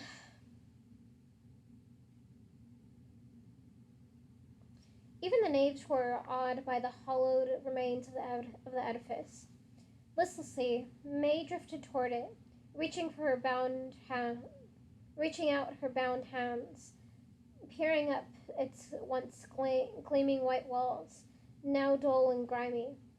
And then she was close enough to see that underneath the graffiti and the grime, the words of wishes, which she had seen once before, were still etched across the building's surface. Her eyes fell into the ground. Tr- uh, Let me say that again. And then she was close enough to see that underneath the graffiti and the grime, the words of wishes, which she had once seen before, were still etched across the building's surface. Her eyes fell to the ground, where a shard of stained glass lay beneath her. Something poked out from underneath it. A piece of paper, fluttering at her in the breeze. She stared at it for a moment, and suddenly, the fog in May's head lifted. Final performance in the Ever After. One night only. The photo was of Pumpkin, dressed in a turban. He was standing near a pile of fake jewels, moving his mouth as if he were singing. May held the paper close to her ear. She could hear the faint but unmistakable sound of Pumpkin's magnificent voice. She pulled back and looked again. He winked, but there was a sadness to his wink. A momentary wistful frown crossed his big, crooked mouth. May felt like a person waking up from a dream. She had to pull herself, all flimsy and translucent as she might be, together. She chewed at a nail and stared at the paper, Pumpkin waving his jewels and treasure. She felt a tug at her wrists. All right, Missy, Skippy said, sneering and licking his lips. Let's get a move on. Quickly, May grabbed the paper and stuffed it into her pocket. She saw Somber Kitty look. Kitty, tied in Gwyneth's arms, and his usual discreet self, didn't say anything. Hey, May said thoughtfully a few minutes later as they were making their way down an empty boulevard in the direction of the northern gate. You really shouldn't turn me in. Gwyneth let out a hearty laugh. Oh, yeah? Why's that? May thought of Pumpkin's picture, which had reminded her of him of something. Because I know where you can find something that's worth much more than $1,000,000. Not Pumpkin. Skinny Skippy laughed and Gwyneth yawned, clearly misbelieving. But Pegleg Petty looked intrigued. Pegleg Petey looked intrigued and rubbed his scraggly chin. Oh, yeah? And what's that? Well, if you're not interested in and the treasure of the Queen of Sheba. The knave stood staring for a moment. Greed twinkled in Petey's eyes. In Petey's eye. It glistened in a drop of drool that rolled from Skippy's mouth. It glinted off Gwyneth's 3 gold teeth. She lies, Skippy said. May said. May sighed. Okay, whatever. Suddenly May was being swept into Skippy's arms, a water gun pointed at her chin. Now, Skippy, be nice, lad, Petey said, reaching out for him and giving May an apologetic look with his one exposed eyeball. But Skippy jerked May backward another step. Explain yourself, lassie. Yow! Skippy leaped into the air, waving his gun toward the ground, where Somber Kitty had landed, a piece of fabric dangling from his mouth. He bit me bum! Skippy yelped. Aye, to the devil with the both of ye. Aye, to the devil with the both of ye, Gwyneth cried, snatching the gun out of Skippy's hand. You! She waved the gun at Skippy. With your skinny little munchkin legs, and you! She waved the gun at Petey. She pointed the gun at May herself, waving it every now and then to Somber Kitty too. Now, explain yourself, girlie. May cleared her throat. Remember John the Gibber came with me to find it? It was true. She and John the Gibber had joined forces to reach the top of the eternal edifice, so she could read the all-knowing Book of the Dead. She had wanted to find out if the book could tell her the way back to West Virginia, and John had wanted it to tell him where the treasure was. All they discovered, though, was the passage under May's name that read, known far and wide as the girl who destroyed Evil Clevel's reign of terror. Yeah? Gwyneth nodded, nodding at the other two. I remember something about that. And you're saying you found it? Petey asked, squinting at her. May nodded. She wasn't used to lying, and she felt a guilty blush creeping up her face. She could feel her ears turning red.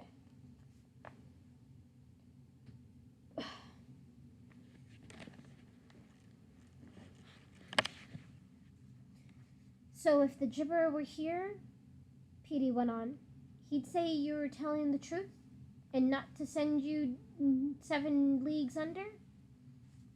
May's throat went dry and icy. Yes, she said evenly. Petey hesitated. Well, he is here. May went cold. That wasn't impossible. It was impossible, wasn't it? She peered around as if John the Gibber might be standing right behind her. There was an uncomfortable silence in which Gwyneth cleared her throat and exchanged a questioning glance with Skippy. And then Petey reached deep down into his pocket and pulled out a rubber band. I got this via Pony Express from the city of Ether a few weeks after you two left. What is it? May asked. Petey looked at her as if the answer were obvious. Why, it's John the Gibber. They turned him into a rubber band. The other knaves' mouths dropped open. May stared at the rubber band, speechless. You told us that. Sorry, I'm having so much trouble speaking right now. You told us that was your lucky rubber band, Skinny Skippy said. What are you doing carrying around John the Gibber with you everywhere you go? Gwyneth added derisively. May had to look down at her feet, bite her lip to keep from laughing. Clearly, Petey believed the newspaper stories that said Gibber had been reincarnated on his last trip to Ether. Reincarnation was what happened when you got dropped into the reincarnator. You got changed into something else. "'Tis me lucky rubber band, too," Petey said, defending himself, but now looking sheepish. He gazed down at the rubber band. "So what do ye say, Gibber? Does the girl lie?" To no one's surprise but Petey's, the rubber band didn't answer. He gave it a good shake, then his lips started to tremble. He rubbed his scraggly beard thoughtfully. "No worries," he said, smiling broadly, but the smile disappeared as he pulled the rubber band close to his lips and whispered, "Johnny, me boy, are you mad at me?" "You know," May said, "you have nothing to lose. If I take you to the treasure, you can let me go. If there's no treasure, you can still turn me in." Petey swiped a tear from his eye and sniffled. "He's always giving me the silent treatment," he said. Then he looked around embarrassed, made a big show of hardened carelessness, and dropped the rubber band on the ground. "And where is the treasure, then?" "It's close, right near the Pit of Despair amusement park," May thought. "It's close, right near the Pit of Despair amusement park," May thought. She stared at him, waiting for his answer. They just needed to head in that direction so she could have some time to think. And then she didn't know. Hopefully, since there were only 3 of them, she and Kitty could throw them off. They had fought worse. Skinny Skippy waved his water gun at her. "Well, let's go then, lassie." As they moved on, she looked over her shoulder. Behind them, thinking no one was watching, Petey scooped up the rubber band and tucked it into his pocket, with all the love and care of a jeweler for his finest diamond. I think Gibber and Petey were in some sort of relationship. Or Petey just has big feelings for the Gibber. They were deaf BFs. Yeah, deaf.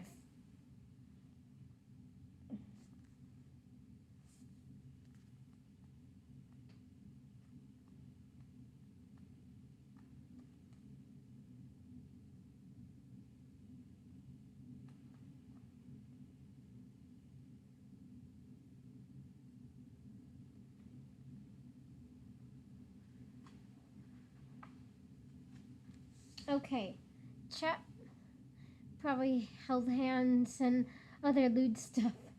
Yeah. Holding hands before marriage? Ew. What the heck? That's disgusting.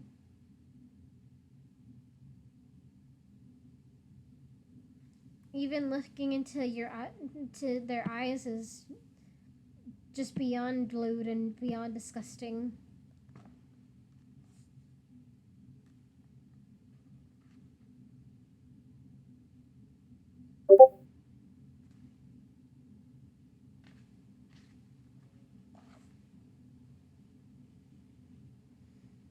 Yeah. Yeah, calling each other by their first name. Oh my god, that's so intimate. So intimate.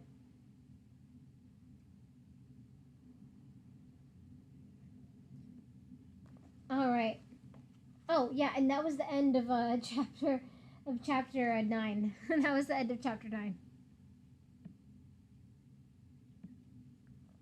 Okay, I think I could do. Yeah, this is probably going to be the last chapter because the next chapter requires singing, and I can't do that. It's also pretty long. All right, chapter 10, vampires. Yo ho, yo he, died upon the sea. Now I see in the light, it's clear and bright.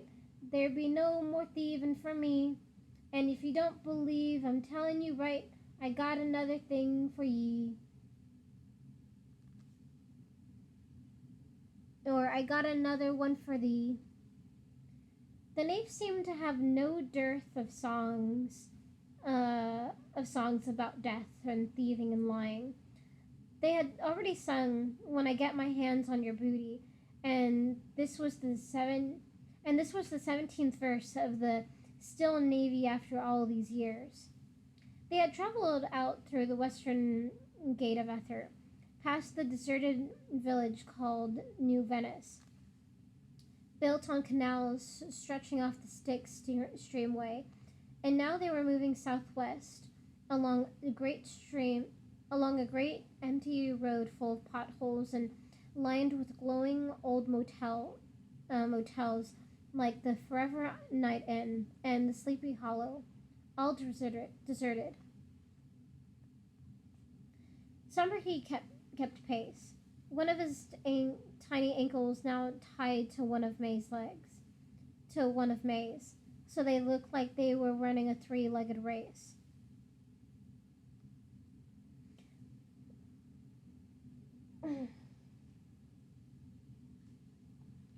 By the blue campfire that night, May and Summerkitty sat cuddling by the fire as the knaves hooted and hollered and enjoyed themselves. May was too distraught to notice. She was imagining a world full of dark spirits. She was imagining Brewery Swamp full of ghosts. May pulled out her picture of Pumpkin and looked at it. Summerkitty patted his paw against Pumpkin's face affectionately. Was he okay? Why hadn't she stayed and fought when she had the chance? Now everything was worse than she had ever imagined. May thought of her friends, Beatrice, Lucius, Captain Fabio, Pumpkin. If she got them back, she wouldn't let them down again. That much she was sure of. Okay. Yeah, that much she was sure of. Hold on just 1 second. I need to see something.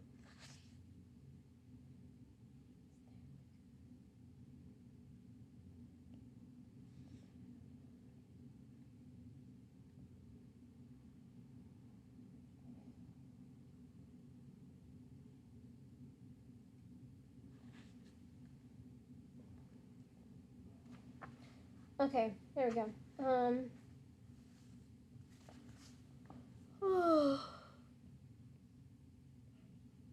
Oh, am I? Oh, it's fixed now? Did you hear what I was reading, or?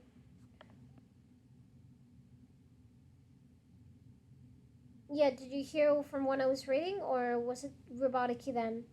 Or was it just when I was in interlude or intermission or whatever?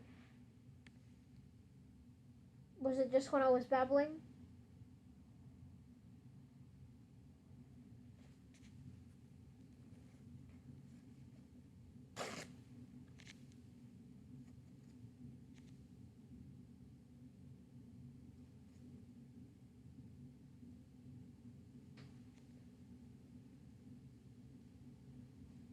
Um, ah, fuck. Did you hear?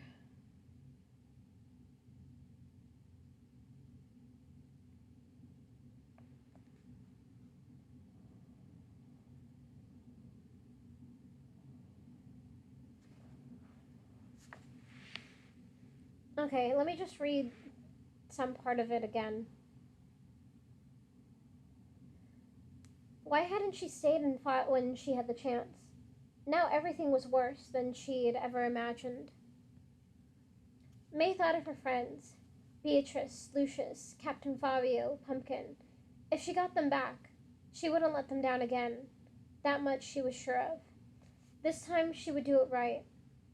She looked down at Kitty, making muffins on her knees. A thought flashed at her. She wriggled her hand so that her rope slid under his claws.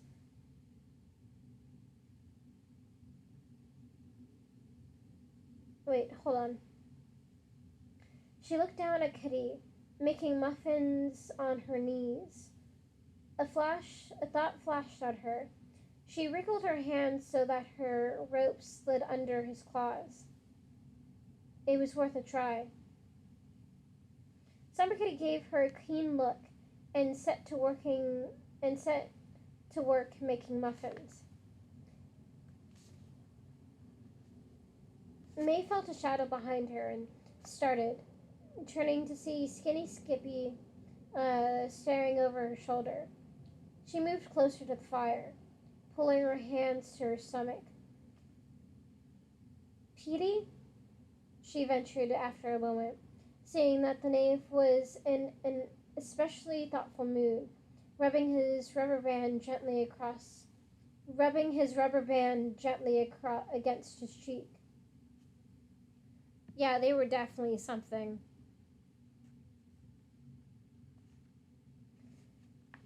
Is it true about the dark spirits taking over the earth? Aye, sure is, lassie. It sure is, lassie. But Clevel's got it all figured out. Gotten so powerful, he's tempted all the old rules he has, using the Book of the Dead to tell him how to get around things. I suppose. I suppose. And go hardly any spirits left to go against him.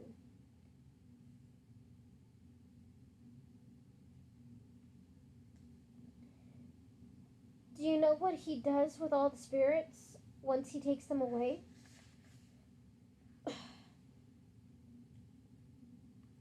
Well, lassie,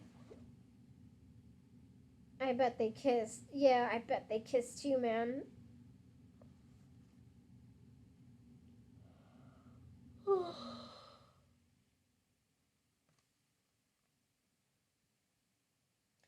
Well, lassie, Petey said, nobody knows really. The dark spirits come in and out. Ghouls, goblins, zombies, ghouls, goblins, mummies, and vamps, taking in prisoners and coming out empty-handed again. Once they're taken beyond the plateau of despair, nobody ever hears from him again. I'll tell you one thing, he went on. They say his castle's like a maze inside. Workers always building rooms and such to confuse anyone who tries to get in.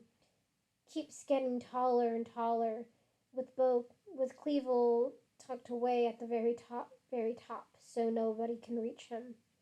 A bit paranoid he is. Gwyneth laughed. And where did you hear all this, Petey? From the birdie that lives in your backside? Petey straightened up defensively. I hear things. Hmm. Hmm. He said, gazing across the featureless plains. Rocks and more rocks. Yep, this is the spot. He gave a whistle. You see, lassie?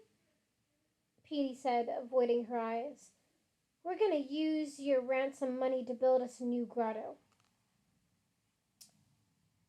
Suddenly, several rocks began to shake and roll as they were pushed aside, and knaves drifted out from pits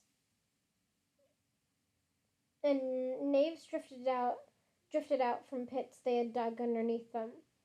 Three swarmy pirates with daggers, a gang of nasty-looking numbers, wearing black and white striped prison suits, and a gaggle of bandits with handkerchiefs over their mouths. It was a knave reunion.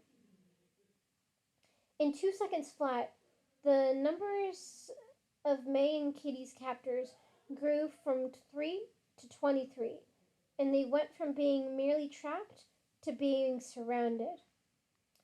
On their second day of traveling, Summer Kitty managed to get May's ropes unraveled, and the knaves began to get restless. A sign came into view up ahead. It was big and silver, stretching up in an arc across the desert. It read, almost there at the pit of despair. An hour after they came to another. 100,000 souvenirs for sale. The Pit of Despair. And still later, another. 3 taco stands. The Pit of Despair. Finally, up ahead, a giant square billboard appeared with a huge red arrow pointing straight down, and above it the words, "You've arrived. This way for the Pit of Despair amusement park." "Pumpkin," May whispered. She kept her hands down, pretending they were still tied. She felt restless and nervous, and she still had no plan. Skippy had floated up beside her for several minutes, just drifting along, making her feel uncomfortable. "They say he begged and begged. Your friend." May turned toward him. "What?" "They say he begged to be set free. It was in all the newspapers. It was a whole crowd of people watching, of course, being how famous he was and all. But they took him anyway." "Who?" He nodded at May's pocket, where she had tucked her picture of Pumpkin. May squinted at him, her stomach aching. "I don't know what you're talking about." Skippy stared at her in shock. "What? Your best friend and you didn't even know?" He laughed incredulously. "But every soul in the Ever After heard about it. It was in all the papers. There were hollow pics and everything. He was trying to sneak off, like through the city, headed in this very direction. They say Cleville got himself. They say Cleville got himself. They say Cleville himself got him. Turned him into nothing on the spot." Every word he spoke throbbed in May's ears. She crossed her arms to keep them from shaking. She shook her head, her throat suddenly very sore. "I don't believe you." "Here." He dug through the sack that hung over his shoulder and pulled out a very ratty old newspaper. "I kept a copy, a souvenir like everybody did, with him being so famous and all." He handed May the paper. On the front was a photo of nothing in between 2 goals. Realm's most beloved singer turned to nothing on the spot. May let out a small cry. "Aye, crying, eh? No use."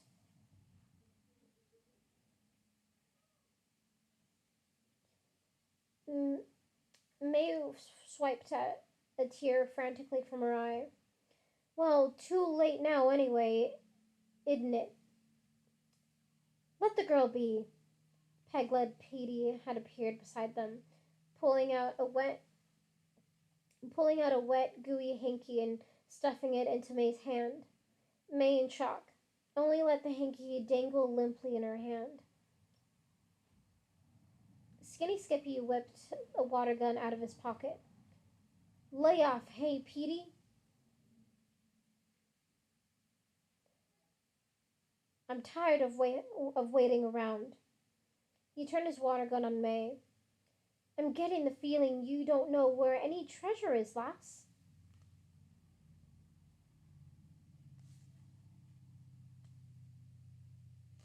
Oh, thank God. He tightened his finger on the trigger. In an instant, Peg-Leg Petey had leaped in front of her, pulling out his own water gun. "Ye not touch a hair on her little head," he growled. Skippy laughed. "Well then, so long, Petey." Screech!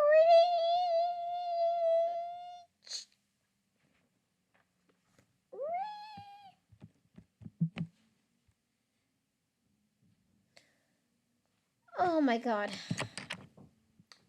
Yeah? Good night. Good night. Love you. Love you too. Tomorrow at 10 at the shop. Okay. Thank you. Okay. I'm not gonna reply to that email just yet. Oh, God. Okay. Oh, my God. Okay. I'm gonna read the rest of this because it's only a page. Oh, God, and I'll tell you what just happened just now. Oh, my God. Oh, God. I don't know why I'm so stressed out about that, but I'm really stressed out about it. Oh, fuck. Okay. Okay, okay. Yeah. Oh, okay.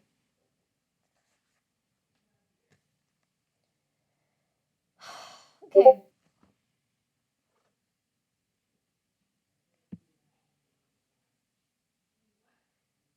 No, I'll tell you, babe, in just a sec. Uh, okay. It's not just the coffee, it's something bigger than that. Okay, let me just finish this real quick. God, I will tell you. Okay.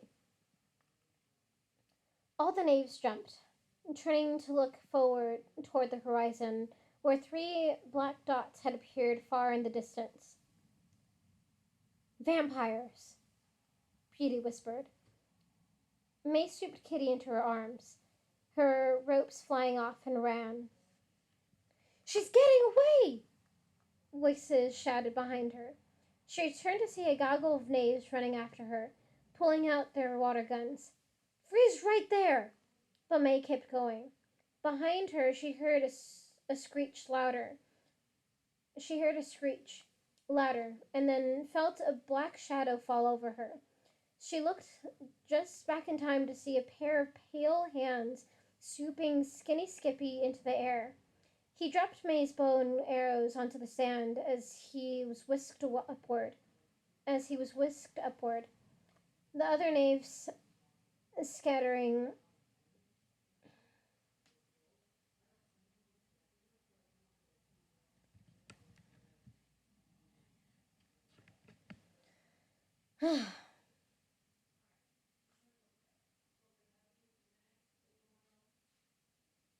Like, I'll tell you how much this email is affecting me right now. It's kind of pissing me off. And it's like stressing me out. Oh my god. Okay, I'm almost done with this chapter. It's fine. Hold on just a sec. Um,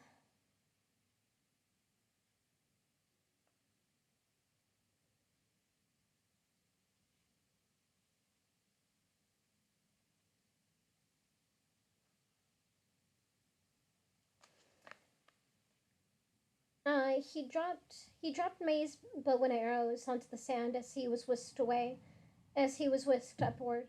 The other knaves scattered as the vampires gave chase. May bit her lip, gazed at her bow and arrows, and then double backed, scooping them up. She stood up in time to see one of the vampires sailing down toward her. She looked back over her shoulder. She could run for it, but if the vampires saw her disappear into the pit of despair, it would surely follow. She forced her feet to stand still. As it loomed closer, she took aim, praying that she still remembered how, and fired, the force throwing her off balance. The vampire turned to stone mid-air and skidded past her. May gazed down at her bow, amazed at her own shot. A screech in the distance was enough to set her on her feet again. She took off in the direction of the pit. The sign was only a few feet before her now, and still May saw no indication of the entrance beneath it.